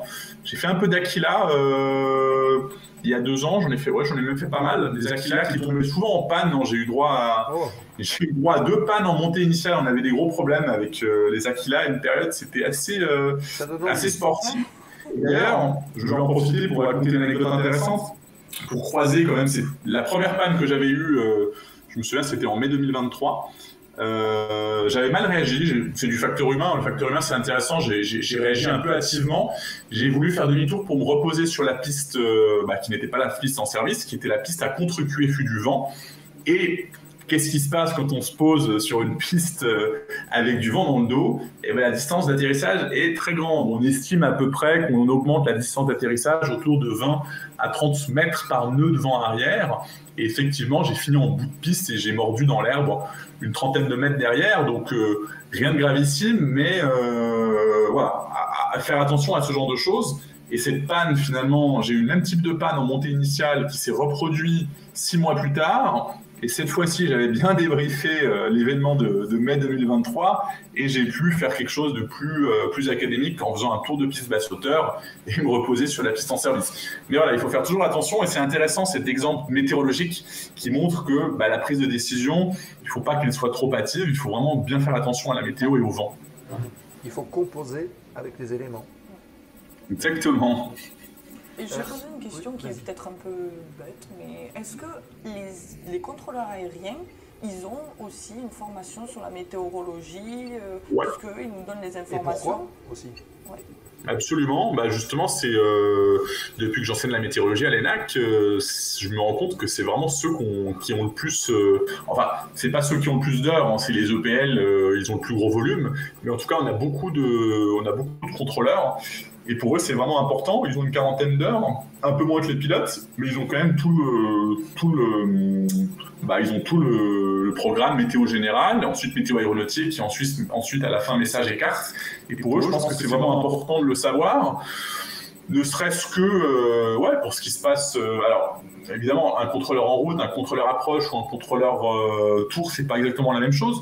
Mais voilà, rien que pour un contrôleur tour maîtriser ses subtilités de changement de vent, pour décider une piste en service, rien que ça, il faut quand même avoir une petite connaissance de météorologie locale. Voilà. Donc je pense que pour eux, c'est aussi important. Savoir ce qui se passe en altitude, qu'un avion est susceptible de givrer, ou être capable de lire une image radar pour conseiller à un avion d'éviter un orage, ça je leur dis souvent aussi. Les contrôleurs ont une vision que les pilotes de ligne n'ont pas, puisque les pilotes de ligne, grâce à leur radar météo qu'ils ont dans le nez de l'avion, ils ont un tilt qui est braqué vers la première cellule, mais ils ne voient pas ce qu'il y a derrière et ils ne balayent pas large, alors qu'un contrôleur, il a une mosaïque radar sur toute la France, donc il a vraiment une situation awareness qui lui permet vraiment d'appréhender tout ce qui se passe sur grande échelle. Donc pour le contrôleur, je pense que c'est vraiment intéressant d'avoir des connaissances de météorologie qui peuvent vraiment aider le pilote. Hein. C'est pas eux qui vont prendre des décisions pour le pilote, mais ils peuvent les informer. Et ça peut vraiment être utile pour les pilotes, je pense. Donc ça serait quelque chose de purement complémentaire. Voilà, tout à fait. Le contrôleur, s'il doit avoir des connaissances de météorologie, c'est vraiment pour informer le pilote des risques. Je pense que ça va dans le sens de la sécurité des vols. Ouais. Ok. C'est le contrôleur qui prend la décision de changer le sens de la piste ou c'est un appareil qui dit tiens, on a mesuré que là ça a changé, donc il faut le faire? Normalement, c'est le contrôleur. Après, eux, ils connaissent mieux leur métier que moi et ils doivent avoir des directives qui leur permettent de faire ça dans les règles de l'art. Et d'ailleurs, parfois, c'est compliqué parce qu'il y a des cas de figure où on a des brises et les manches à air qui se disent bonjour parce que ça converge au niveau de la piste. Ça, j'avais déjà vu quand j'avais fait un peu d'instruction. J'avais commencé à faire de l'instruction dans le Var à QRS, Lima Foxtrot, Tango Foxtrot.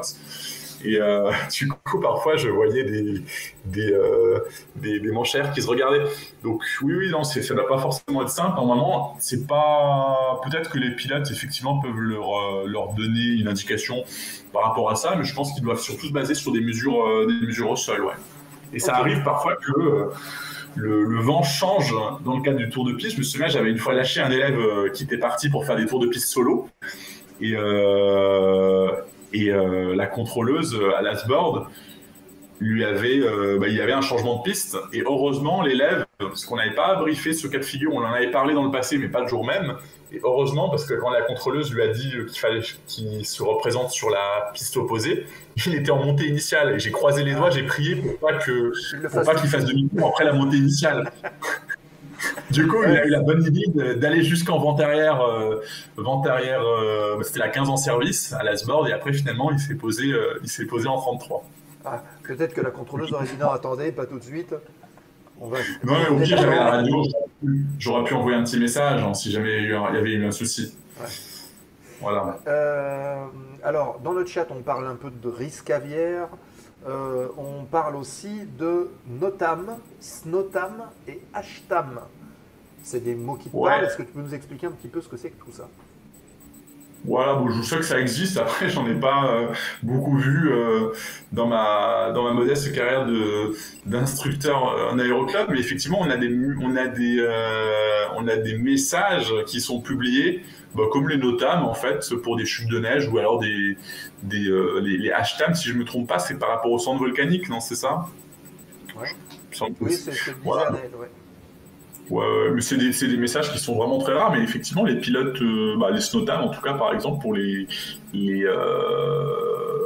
pilotes qui sont amenés à voler dans des conditions froides, avec des conditions qui sont régulièrement neigeuses, sont amenés à savoir lire ce genre de messages. Ce qui est intéressant aussi, si je me souviens bien, dans les SNOTAM, on a des indications sur les portions de la piste qui peuvent être contaminées, donc par de la neige ou du verglas, et les coefficients de freinage aussi qui sont indiqués. Parce que le problème de ces phénomènes verglaçants, neigeux, sur des pistes, comme je disais tout à l'heure, avant mon petit problème de connexion Internet, c'est que les distances de décollage, enfin des distances d'atterrissage, de freinage sont fortement augmentées. Alors, moi, je vais poser une question. Je vais jouer les candides un petit peu. J'aime bien ça.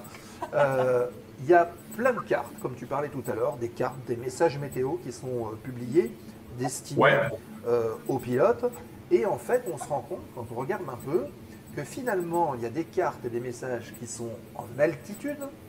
Il y en a d'autres qui sont en hauteur. Question bête, pourquoi est-ce qu'on ne met pas tout au même niveau? Toi qui pilotes des avions, j'imagine que tu as la réponse comme moi, non?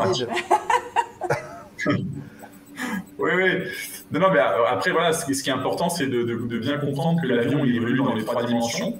Et donc, c'est pour ça que du coup, on a des cartes, des cartes WinTem pour le vent, des cartes Sigmet, enfin des messages Sigmet ou des cartes MC à différents niveaux. Et en fonction du niveau de vol, de l'altitude à laquelle on va voler, on va s'intéresser. Voilà. Là, un pilote d'avion léger qui va partir en vol pour faire une navigation à Albi, il va plutôt exploiter la TMC basse altitude et il va regarder peut-être le vent à 2000 pieds. Alors le vent, j'ai parlé des dangers du vent proche du sol, mais effectivement, c'est bien de parler de ce qui se passe aussi en altitude, parce que le vent a un impact. Le vent va ralentir votre avion ou va l'accélérer. Il ne faut pas oublier que l'avion avance par rapport à l'air. Donc si vous avez un vent de face, votre avion va mettre plus de temps pour atteindre sa destination, alors que si le vent vient de dos, la vitesse air de l'avion sera toujours la même, mais par contre sa vitesse sol sera plus grande. Donc ça, c'est intéressant, notamment pour les vols long courriers, les vols Montréal-Paris ou New York-Paris peuvent utiliser des tubes de vent très rapides qu'on appelle des jet streams. Et en allant dans ces jet streams, leur vitesse sol va être fortement augmentée et on peut atteindre des vitesses colossales, parfois jusqu'à 600 nœuds, vitesse sol pour des avions de ligne. Et c'est toujours rigolo avec mes élèves, parfois quand il y a une situation avec un jet stream bien développé, on se connecte sur Flight Radar 24, on fait le lien entre ces avions extraterrestres qui sont à 600 nœuds et la position du jet, et c'est vraiment rigolo à faire parce qu'on peut trouver des petites informations croustillantes d'avions qui sont vraiment dans le jet et qui profitent de ce vent dans le dos qui les fait arriver à destination plus tôt. Alors le jet stream, justement, ça veut dire qu'il est prévu, on sait où il est, puisque les avions ils vont dedans. Et il faut tout à fait. C'est ça. Alors, il faut faire attention, quand on entre dans le jet stream, il y a des forts gradients de vent, donc ça peut être très turbulent. C'est là qu'on retrouve cette fameuse clear air turbulence dont j'avais parlé, la turbulence en air clair. Mais une fois qu'on est dedans, sur une région où les gradients de vent ne sont pas trop forts, c'est vraiment quelque chose de très utile à exploiter, puisque ça va faire gagner du temps aux pilotes. Et donc, tu parlais justement des différences d'altitude. Là, typiquement, le jet stream, on peut l'anticiper en regardant une prévision de vent à un niveau très haut. C'est des tubes de vent qu'on retrouve entre 9 et 12, 13 km d'altitude. Ok. Donc, on parlait justement de ces cartes-là avec ces différents niveaux, comme tu expliquais. En gros, on fournit au pilote l'information dont il a besoin pour réaliser son vol, que ce soit un pilote d'aéroclub ou le pilote de ligne. Vous vous adressez à tous les usagers. Absolument, donc c'est des cartes qui sont vraiment destinées aux usagers de l'air. Donc les plus connues, c'est vraiment les cartes MC qui couvrent différents niveaux, qui couvrent différentes tranches d'altitude.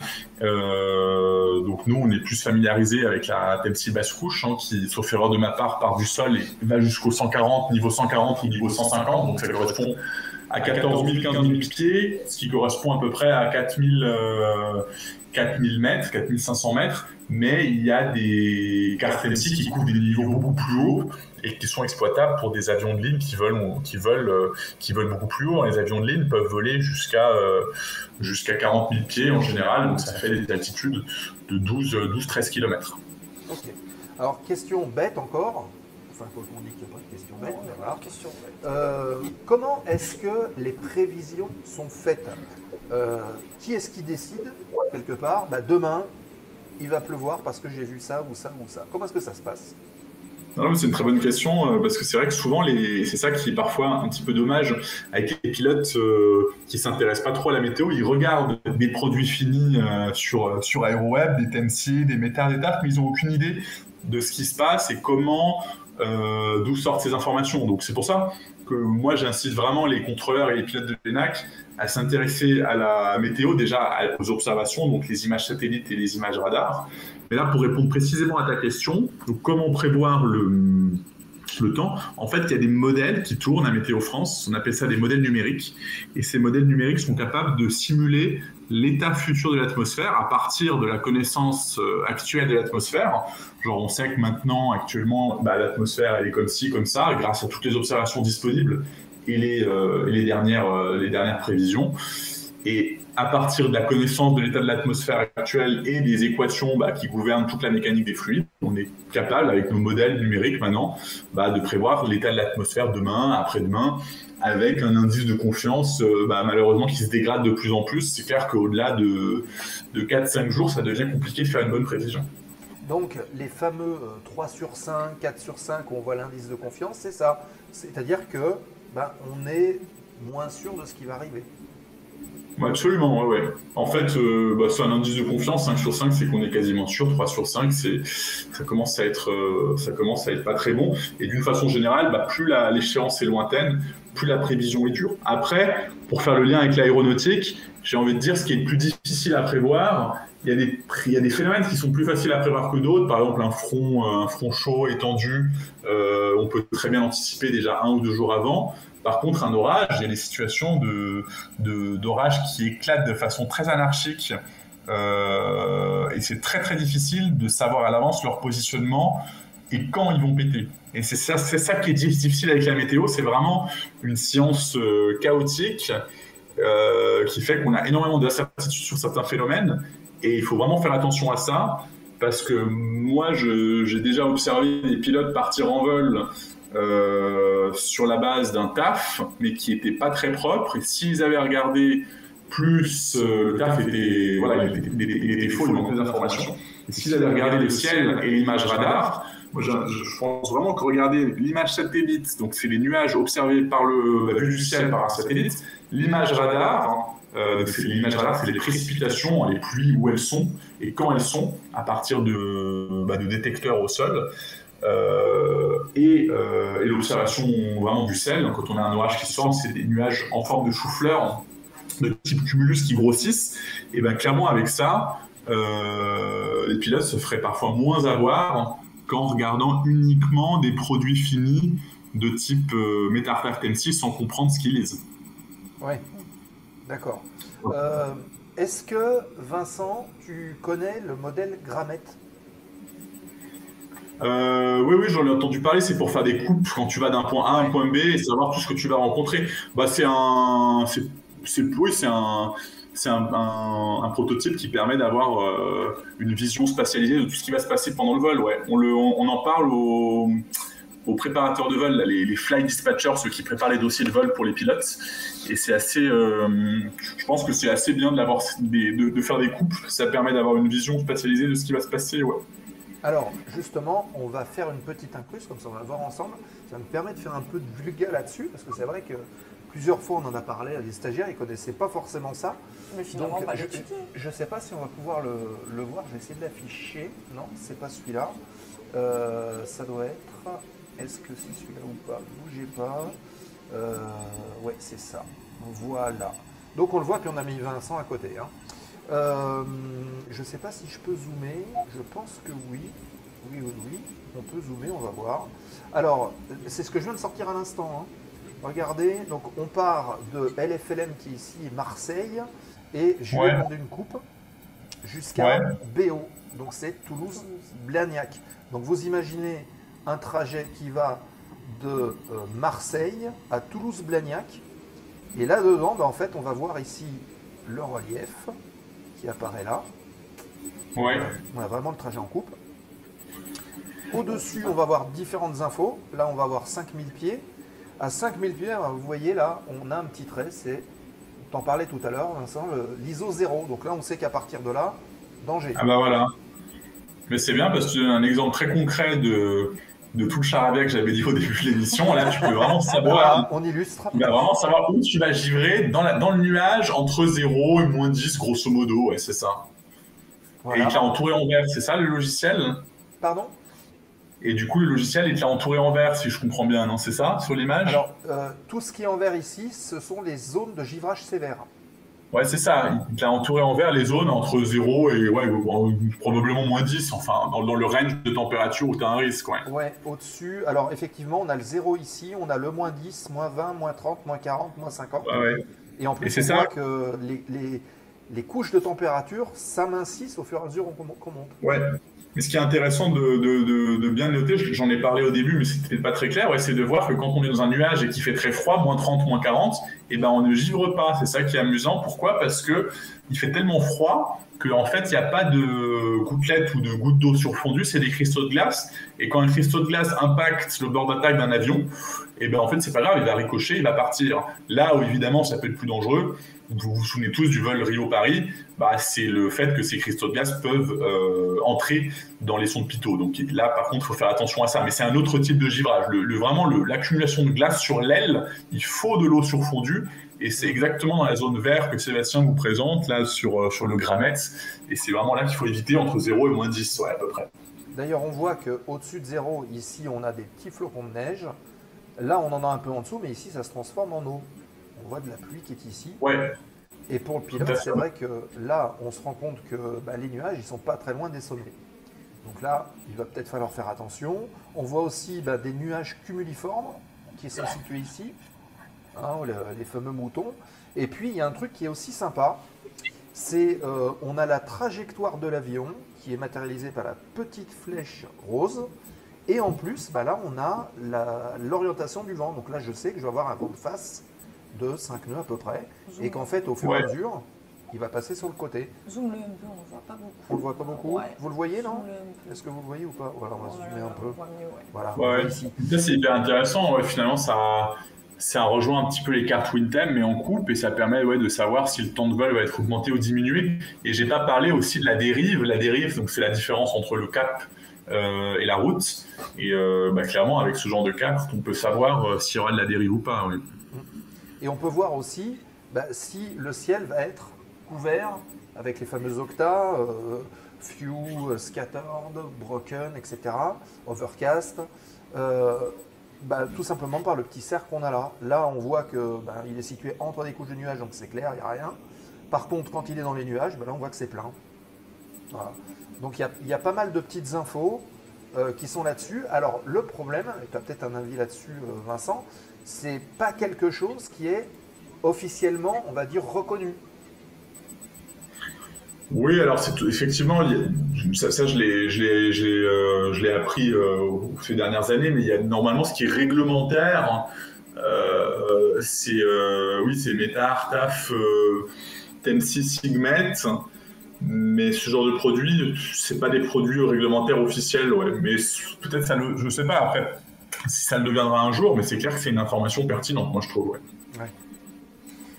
Voilà, enfin, c'est un petit truc que je voulais montrer parce que c'est vrai que on va dire que ça ne fait pas partie du package officiel de formation qu'on propose, comme AeroWeb, parce qu'on en a parlé, puisque AeroWeb c'est le site météo qui propose toutes ces fameuses cartes. Et il est gratuit en plus. Il est quoi, pardon, j'ai pas entendu la fin de la phrase. AeroWeb, faut pas, il n'y a pas de paiement particulier. AeroWeb, c'est vraiment une mine d'or d'informations pour tout ce qui est produit destiné aux usagers de l'air. Mais c'est vrai que ça peut être pas mal de jeter aussi un œil sur le site dont je vous ai parlé, les météos ciel, pour avoir accès à ces sorties de modèles. Et même parfois, ce qui peut être intéressant aussi, c'est de voir certaines stations météo. Par exemple, quand un orage est passé sur l'aéroport de Blagnac, je donne un exemple, voir comment le vent a tourné, comment la température a chuté brutalement, comment l'humidité a augmenté. Et on peut vraiment comprendre des choses avec les observations qu'on ne pourra jamais comprendre avec les produits purement destinés aux usagers de l'air. Ouais. D'accord. Ok. Il y a comme une sonnerie. Vous entendez une sonnerie? C'est ton pacemaker, non? C'est mon pacemaker? Non, mon pacemaker, il ne fait pas de bip. C'est possible, je ne sais pas. Est-ce que c'est interne, externe? Je ne sais pas. Alors, j'entends un petit Merci pour l'info, vous motivez. Il est très loin. Ouais. Tu l'entends pas? Peut-être vous entendez. Non, je ne sais pas. Ah oui, c'est vrai, donc ça ne doit pas être très fort. Puisque les gens ne sont pas forcément rendus compte. Ok. Bon. Et pour répondre à la question de Run to the Sky, AeroWeb, c'est officiel, hein? c'est le site officiel de Météo France, hein, il me semble bien. Tu confirmes, Vincent? AeroWeb, oui, c'est une branche officielle de Météo France. Là, il y a AeroWeb normal et AeroWeb Pro. Bon, c'est très proche, hein, mais dans tous les cas, sur le AeroWeb de base, c'est possible de créer un compte gratuitement pour les personnes qui nous écoutent, les pilotes ont tous un compte, mais même ceux qui ne sont pas encore en train de passer une licence de pilote, il ne faut pas hésiter à créer un compte pour justement avoir accès à ces informations qui sont assez riches. Ouais. Ok. Gramet est sur AeroWeb. Non, Gramet n'est pas sur AeroWeb, c'est à part.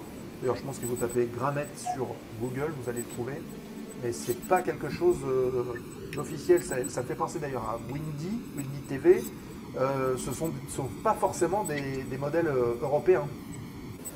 Alors Windy, en fait, c'est une plateforme qui détient différents modèles. Un modèle, c'est vraiment un outil qui permet de simuler l'état de l'atmosphère dans le futur. Le plus connu chez Météo France, c'est Arome. Il a une résolution très fine. Et maintenant, il me semble qu'il est d'ailleurs accessible sur Windy. Donc Windy, voilà, moi je l'utilise pas trop, mais je sais qu'il y a des pilotes qui utilisent Windy. Maintenant, il y a différents types de modèles dessus, donc pourquoi pas, hein, chacun a ses habitudes après. Ok. On parlait tout à l'heure aussi des orages, parce que c'est vrai qu'en plus, on parle de ça avance très vite, c'est déjà 22h01. Et puis en plus, c'est des actus, en plus à finir tout à l'heure. Non, mais il y avait une petite question. Ah, il y avait une question. C'était Philémon, juste au-dessus. On remonte un petit peu. Il demandait à Vincent s'il avait besoin de bases solides en mathématiques pour aborder les sciences stochastiques, on dit, par essence. Et si l'intelligence artificielle, elle avait, où ça en était pour les analyses météo. Est-ce que tu sais répondre à cette question? Alors, c'est deux questions séparées, je dirais. Bon, après, oui, c'est sûr que il faut s'intéresser un minimum à la physique. Alors moi, honnêtement, les maths, j'ai jamais rien compris. Enfin, ça n'a jamais été ma tasse de thé. Moi, je suis plus physique. Hein. Bon, j'exagère un petit peu parce que j'ai quelques bases de maths, mais vraiment le minimum syndical. Moi, ce qui m'intéresse, c'est la physique. J'ai besoin de mettre des variables sur les choses. Déjà au lycée, hein, j'ai toujours été bon en physique et les maths, ça m'a toujours un peu gonflé.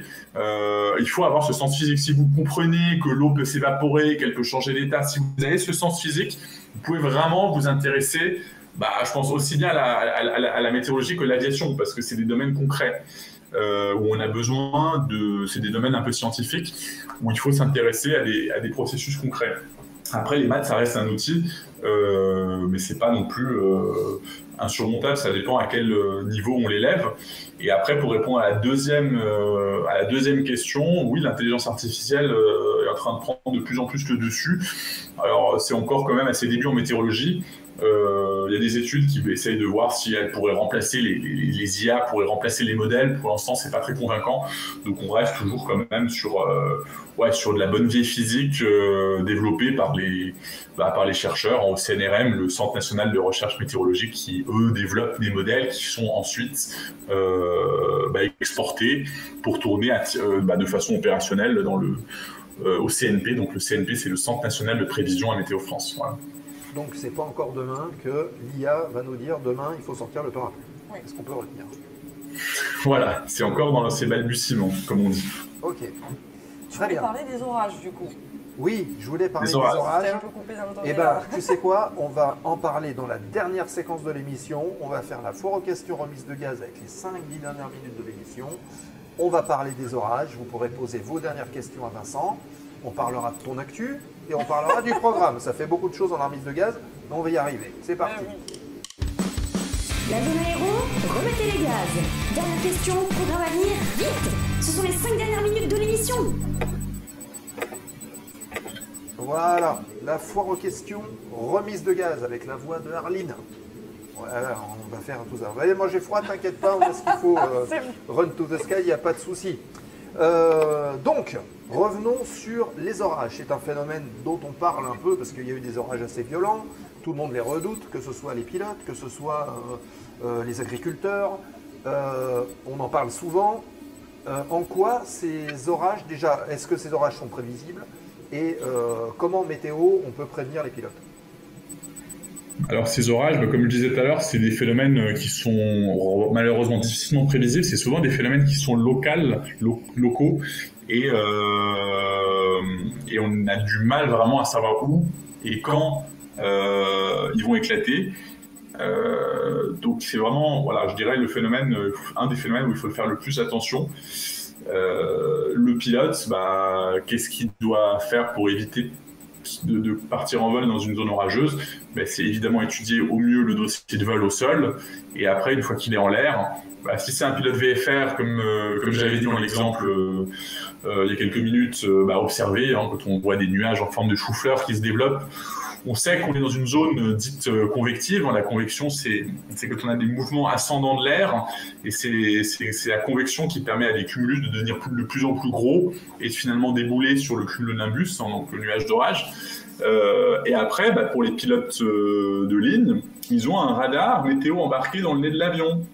Et ça, c'est assez génial parce que grâce à ce radar, ils ont une image radar de la position de l'orage qui est directement inscrite sur le PFD. Donc le PFD, c'est le Primary Flight Display, qui indique en gros au pilote dans quelle direction, quel cap et quelle route il prend. Et il va pouvoir savoir comment éviter l'orage. Il verra une tache, en fait, une tache avec des couleurs différentes qui seront en fonction de l'intensité de l'orage, et il va pouvoir savoir comment l'éviter grâce à ce radar. D'accord. Ok. Il y a Run to the Sky qui pose cette question. Alors, oui, je la pose juste après Run to the Sky, c'est promis. On parle des phénomènes liés à l'orage, parce que tu vois, il faut du temps des fois pour percuter.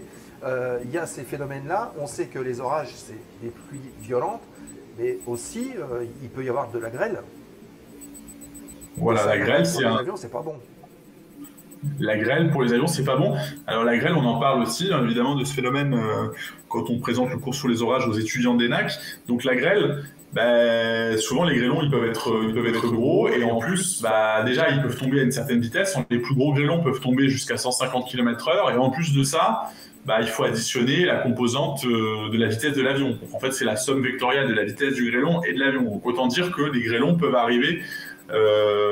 impacter l'avion à des centaines de kilomètres/heure, et il y a pas mal d'images qui circulent où on voit des nez d'avion complètement explosés et des vitres aussi complètement explosées. Alors heureusement, elles sont résistantes et elles éclatent pas, mais on voit qu'elles deviennent totalement opaques.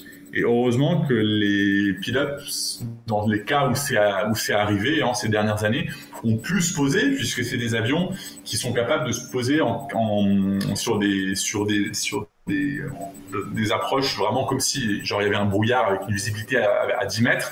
C'est ce qu'on appelle une approche de catégorie 3B. Donc ça permet à un avion de ligne de type Airbus 320 de se poser sur une piste avec une visibilité nulle en théorie. Donc heureusement, ils ont pu sauver leur peau, les avions qui se sont fait grêler avec le pare-brise qui est devenu totalement opaque grâce à cette technique de vol. Mais c'est clair que si c'est amené à arriver sur un avion plus léger, ça peut être beaucoup plus dangereux. Et en plus de l'opacification des vitres, on a aussi le problème tout simplement des ailes et de l'avion qui sont complètement déformées. Donc c'est un peu pareil que le problème du givrage, c'est que ça va déformer l'aile. L'aile va être totalement cabossée, donc l'avion va voler moins bien. Donc ça peut être vraiment dangereux. Ouais. Ok. Et on va finir par la partie des dictons. Parce qu'il y a des dictons qui arrivent et les gens disent qu'est-ce qu'on en pense? Est-ce que c'est vrai? Est-ce que c'est pas vrai?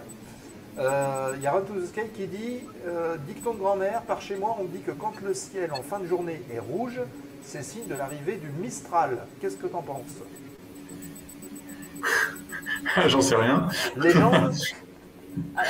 Les dictons, non, en vrai, les dictons, j'avoue que c'est pas forcément ma spécialité, mais je sais que c'est pas toujours des légendes, parce que souvent ces dictons, ils ont été mis en place par des gens qui ont beaucoup observé le ciel, des paysans, des agriculteurs. Il ne faut pas négliger, parce que parfois, ces gens-là, ils font des meilleures prévisions que les gros calculateurs de Météo France, parce que souvent, les modèles, il y a parfois des modèles qui sont complètement dans les choux, et parfois, c'est des observations vraiment brutes qui peuvent faire la différence. La météo, c'est ça qui est incroyable, c'est que malgré la technologie d'aujourd'hui, parfois, on se trompe. Et il faut parfois revenir aux fondamentaux. Et je pense que ces dictons sont quand même souvent issus de gens qui ont vécu sur le terrain, nos ancêtres, hein, ces dernières décennies, ces derniers siècles plutôt. Et c'est pas une réalité systématique, mais il y a une part de vrai dans ces dictons, je pense, ouais. Il faut aller voir les viticulteurs, ils ont des bons plans. C'est ce que j'avais demandé parce que tu dis que les dictons ils sont particuliers et que c'est des observations. Ma grand-mère elle disait pas le Mistral, elle disait rouge couchant, de même beau temps. Et est-ce que le fait qu'il y ait un phénomène rougeâtre c'est lié à quelque chose? Non, il n'y a pas forcément de lien de quelque chose. C'est l'observation tout simplement. Non, mais de toute façon, quand le soleil se couche, il est toujours plus rouge puisque l'épaisseur d'atmosphère à traverser est plus grande. Il n'y a que la longueur d'onde du rouge qui arrive à traverser. Donc, parfois, il est plus rouge que d'autres, c'est ça? Quand tu poses comme question, ouais, peut-être. Ouais, c'est ça. Elle disait que quand le soleil se couchait, que c'était vraiment rouge, du coup, demain, il y aurait du beau temps. Alors que quand il se couchait, que c'était normal, quoi. Je sais pas. Je me demandais s'il y avait un phénomène météo lié à ça. Je vais enquêter sur la question et j'essaierai de répondre les prochains jours. Ça m'intrigue. Il y a Anaël aussi qui a posé une question. Il y a aussi vent de Toulon, temps de couillon. Alors celle-là, je la connaissais pas, elle est pas mal. Elle est pas mal. Et puis, il y a aussi le fameux 3-6-9 pour le Mistral. 3 jours de Mistral. Si ça n'arrête pas, ça passe à 6 jours. Si ça continue, ça passe à 9 jours. On a beaucoup entendu celle-là dans le sud. Oui. Ah d'accord, ouais, c'est intéressant. Après, c'est vrai qu'il y a des cycles en météo parfois. Donc encore une fois, ces dictons, à mon avis, ils ont été, qui sont pas sortis du chapeau, donc il doit y avoir une part de réalité. Ouais, c'est pas systématique, mais on peut se dire qu'en moyenne, ça peut, en tout cas dans certains cas de figure, ça peut marcher, je pense, ouais. D'accord. Et on termine par cette question d'Anaël. Est-ce que tu connais ou est-ce que tu recommanderais des modèles de prévision météo qui sont boostés par l'IA pour l'aviation? Voilà, comme je disais tout à l'heure, maintenant il y a de la recherche qui se fait sur l'IA, mais c'est à ses débuts et moi ce que je connais, donc ce qui est publié sur Météo-Ciel ou sur Widi, on en parlait tout à l'heure, à ce que je sache, ce sont pas des modèles qui sont boostés par l'IA, donc c'est des modèles à base physique pour moi. Pour ça, je peux pas me prononcer sur la question de l'IA, c'est vraiment un sujet que je maîtrise pas. Ok, bon voilà, on a répondu. Je pense, à presque ou quasiment toutes les questions. Il nous reste la petite rubrique actu. Alors, Vincent, tu peux rester avec nous encore quelques minutes. Comme ça, on termine la rubrique actu, on fait le petit mot de la fin, on parle du programme, etc. Donc, on va incruster Vincent ici. On va réafficher l'actu. Et Cynthia, tu vas nous parler de ce partenariat curieux entre Air France et la SNCF. Exactement. Donc en fait, Air France et la SNCF ont monté un partenariat. Donc je ne sais pas si vous connaissez le programme Flying Blue. En fait, quand on vole et qu'on prend un billet chez Air France aussi, on est VIP. Si on prend un abonnement chez Air France, on a ce programme de fidélité. Et donc grâce à ce programme de fidélité, chaque fois qu'on prend un billet d'avion, on gagne des miles. Et avec ces miles, on va pouvoir payer un billet de train sur un TGV. Donc il faut savoir qu'en gros, avec 7700 miles, on peut avoir à peu près un billet de train pour 25 €. Donc ça permet quand même, quand on prend l'avion et qu'on a besoin d'une correspondance, si on prend Air France, on peut prendre le billet de train qui va avec. Et c'est une sorte de bon d'achat. Donc c'est super bien pour nos voyageurs dans le chat. S'il y en a qui sont intéressés, c'est le moment de s'en occuper. Et ben voilà. Donc c'est un bon plan recommandé par Cynthia. Voilà. Vous dites que vous venez de ma part, comme ça, moi aussi j'ai des miles et tout. En espérant que le partenariat n'applique pas le partage d'expérience sur la ponctualité de la train. C'est un autre débat. Ah non, j'espère pas. C'est un autre débat. L'autre, c'était Ryanair. Et ouais, ça recoupait ton actualité. Je crois que si je ne me trompe pas, tu as parlé de l'augmentation des taxes. Oui. C'est ça, mais Ryanair, le PDG, a quelque part un peu menacé de retirer des lignes en disant que la France était assez reculée par rapport aux autres pays européens en augmentant à nouveau les taxes. Et donc, ils décident de réduire les trafics qu'ils ont en France pour en gros contester l'augmentation des taxes sur les billets. À savoir que quand même l'augmentation elle peut aller de 200 à 2000 € sur les classes affaires par exemple. Donc c'est quand même pas négligeable. Et sur les low cost, on va être entre 2 et 7 € pour chaque billet d'avion qui va être pris sur les pays européens, les voyages France-Europe. Donc ça fait, je pense que tu as dû en parler, 800 ça fait cher. À 850 millions quand même qui va être récupéré par l'État en mettant ces taxes. Donc, voilà. Après, Ryanair, ils sont habitués parce que tous les ans, ils menacent de retirer les avions. Voilà, ils sont toujours là. Mais c'est vrai. ça. Et puis récemment, ils ont augmenté le nombre de destinations quand même. Oui, donc, en plus, évidemment. Et enfin, alors là, ça reboucle ce qu'on va parler juste après pour la partie programme. Exactement. Moteur électrique chez Aura Aero. Alors vous vous souvenez, enfin peut-être tout le monde n'était pas là, mais on avait parlé de l'Ingenius 100 qui a été officiellement commercialisé par Safran. Donc c'est le premier moteur électrique autorisé par les autorités à la commercialisation. Et donc ce moteur va sûrement se retrouver chez Aura Aero. Et on va avoir Romain qui va venir nous en parler dans 15 jours, donc il pourra peut-être nous préciser un peu plus. Et donc on va faire un état plus général, un état des lieux plus général sur les moteurs électriques. Donc on avait Electra qui était en cours sur un avion régional de 9 places. Et on avait aussi Volta Aero qui était sur un mini-jet de 4 places en cours de production. Donc peut-être il y aura de nouveaux partenariats avec Safran. Voilà, Safran qui se porte bien entre le moteur électrique et ils avaient ouvert un nouveau siège à Liège sur les tests de rupture pour Boeing et le A300 Neo. Donc A320 pardon Neo. Donc ça roule bien pour Safran en ce moment. Bah écoute. Donc Romain nous parlera de ce petit moteur électrique qu'ils vont sûrement utiliser. Et on va en parler tout de suite puisque on va aborder avec vous le programme de la zone aéro dans les semaines à venir. Et le premier rendez-vous qu'on vous propose, c'est lundi prochain, le 17 février. Retenez bien l'heure, c'est 19h30. On va accueillir une pilote, c'est Virginie Perrin, elle fait partie du comité Occitanie et elle va venir nous partager son expérience de pilote liée à son expérience de bénévole. Pourquoi les bénévoles sont importants en aviation légère? Vincent en est aussi un exemple en tant que FI, donc instructeur. Eh ben, on parlera des actions du comité Occitanie qui regroupe un petit peu tous les clubs et elle vient nous parler, elle est responsable de la communication, elle va nous expliquer un petit peu toutes les actions qui sont faites, si ça peut inspirer aussi d'autres régions. Pourquoi pas? Donc c'est Virginie à 19h30 lundi. Et on sera au bar de la zone avec Nicolas. Et toi, en visio. C'est ça. Voilà. Ensuite, on continue. Et ben voilà, le 24 février à 20h30, c'est Push to Talk, la libre antenne de la zone aéro. D'ailleurs, on accueille avec plaisir dans l'équipe des chroniqueurs Run to the Sky, qui nous a rejoint cette semaine. Merci à toi. Donc, le 24 février à 20h30, la question est la suivante.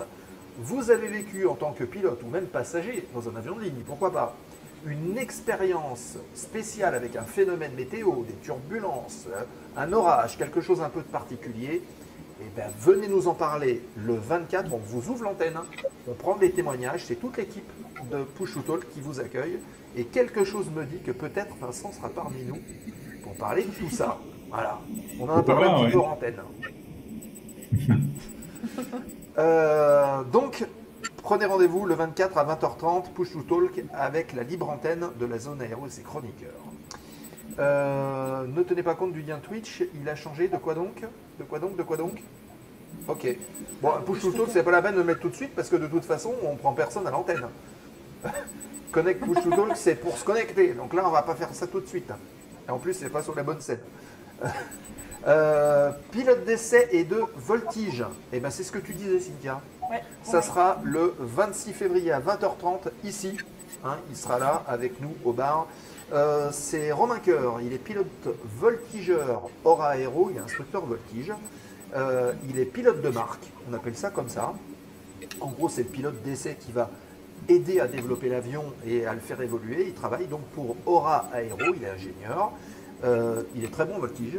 Et en plus, il va nous parler aussi de l'avion électrique, puisque tu nous parlais des moteurs électriques et de l'intégrale voltige. Ouais. Et ben, vous pourrez poser vos questions à Romain qui a volé d'ailleurs sur cet avion-là.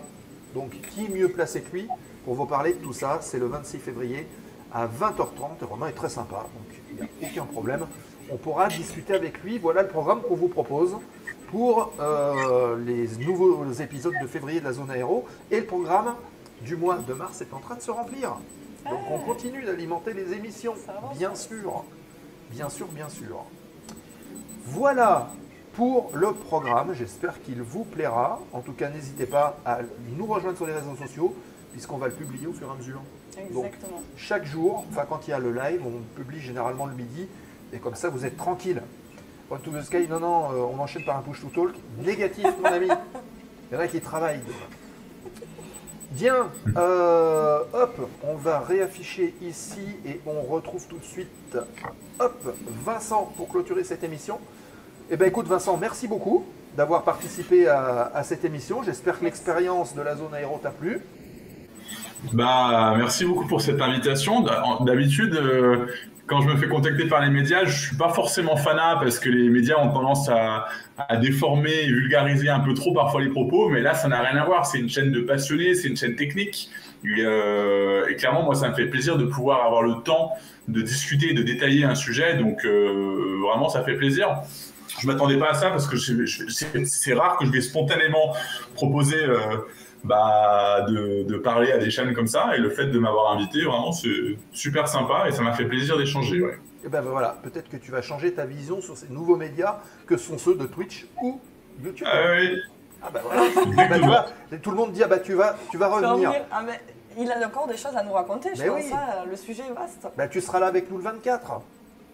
Oui, le 24, je pense que c'est bon, je te reconfirmerai ça les prochains jours, mais ça serait un plaisir, ouais, de parler de qui va être content. Voilà, voilà, il y aura Vincent qui sera avec nous le 24, il va être au taquet. C'est parfait. En tout cas, merci à toi d'être venu nous voir, nous avoir partagé ton expérience et puis ton expertise en termes de météo. Et puis, on te retrouve le 24, évidemment. Cynthia, merci beaucoup. Mais merci à toi, merci à Vincent. Et merci à tout le chat d'être resté. Merci à vous d'avoir posé des questions, parce que c'est ensemble, évidemment, qu'on avance et puis qu'on propose du contenu sympa. Pardon. Donc, je vous rappelle que cette émission va être en replay quasiment immédiatement, là, dès la fin du stream, pour les gens qui sont qui sont abonnés sur Twitch.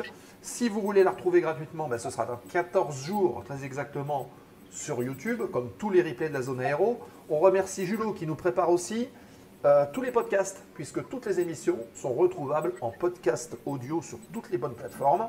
Donc vous pouvez télécharger les épisodes de la zone et les écouter dans votre voiture. Ça c'est cool. Ouais. Comme ça, vous pouvez regarder la route et pas vos écrans. Très bonne idée. Ben oui. Et puis encore une fois, pour nous retrouver, c'est sur les réseaux sociaux, c'est sur la zoneaéro.fr, c'est sur le serveur Discord, où il y a plein de choses. D'ailleurs, il y a des photos de météo et des photos de vol. Vous pouvez les voir. Ça pourra poursuivre le débat de ce soir sur le serveur Discord. Et puis vous pouvez aussi proposer, évidemment, vos sujets dans la zone aéro. On les prend, on les regarde, et puis on essaie de trouver des invités qui collent, et puis d'aborder plein de choses tout autour de l'aviation. Voilà les amis. On a même un jeu en cours. Ah oui, exact. C'est Run to the Sky qui vous propose aussi des petits quiz sur l'aviation. Ah oui, c'est vrai. Donc voilà, allez sur le Discord, vous tapez, je crois que c'est point d'exclamation Discord et vous avez le lien, vous nous rejoignez, c'est absolument gratuit évidemment. Vous vous inscrivez et puis vous verrez tous les petits trucs qui sont à l'intérieur, c'est assez sympa. C'est hyper intéressant, on apprend plein de trucs. Et oui. Conseille, ouais. Merci beaucoup pour les liens. Voilà, vous avez tout qui s'affiche tout de suite sur le chat, donc il n'y a pas de problème. Les amis, on va se laisser ce soir. Pour ce soir, en tout cas, je vous propose de faire un petit raid. Alors, qu'est-ce que je vous propose? Allez, on va vous faire 3 choix. Vous avez 15 secondes pour nous répondre. Soit on va chez Vincent Stardust, qui est en train de faire une vidéo sur Apollo. Voilà, donc un sujet sur la Lune. Il est en live. Je vous propose Cumulus 69, qui est un pilote qui fait du Flight Simulator. Et là, aujourd'hui, je crois qu'il doit faire Genève et LFRS, je ne sais pas où c'est, mais sur un vol EasyJet. Il y a El Grisou aussi qui fait de la musique. Et puis voilà. T'as dit 3, hein. J'en ai dit 3, ça fait 3. Voilà. Donc, qu'est-ce qui vous fait plaisir?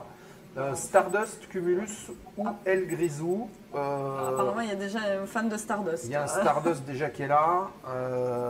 LFRS, c'est Nantes. Voilà, c'est Nantes. Donc il fait un Genève-Nantes, notre ami Cumulus 69. Allez, encore 5 secondes. Dites-nous dans le chat chez qui on va. Allez-y. Attention, on laisse le décompte. 5, 4, 3, 2, 1. Oh, ça va vite. Je vais dire bonjour à Cumulus, d'accord. Ok. Alors, chez qui? Pas d'objection? Apparemment, ça sera Stardust. Et puis Ça sera Stardust. Ok, Stardust, parfait. Félicitations à Run to the Sky, c'est toi qui as gagné. Alors, évidemment, quand on fait un raid, n'hésitez pas à envoyer des emotes sur la chaîne en question. Vous savez comment ça se passe. Vous allez dans le truc et vous envoyez des emotes de la zone aéro, évidemment. Mais la belle voix de Arline va nous le dire dans le générique. Rendez-vous lundi prochain. Passez une bonne fin de semaine, un bon week-end. Merci Vincent encore une fois. Merci Cynthia. Merci à toi Sébastien et merci Cynthia également. Merci Vincent et bonne soirée à tous. À bientôt dans la zone aéro. Restez pour le raid. À bientôt. La zone aéro, l'émission. La zone aéro ferme les portes du hangar. Merci de votre fidélité et de votre soutien. Et restez avec nous le temps du raid en envoyant les emotes en arrivant. On compte sur vous. Fly safe.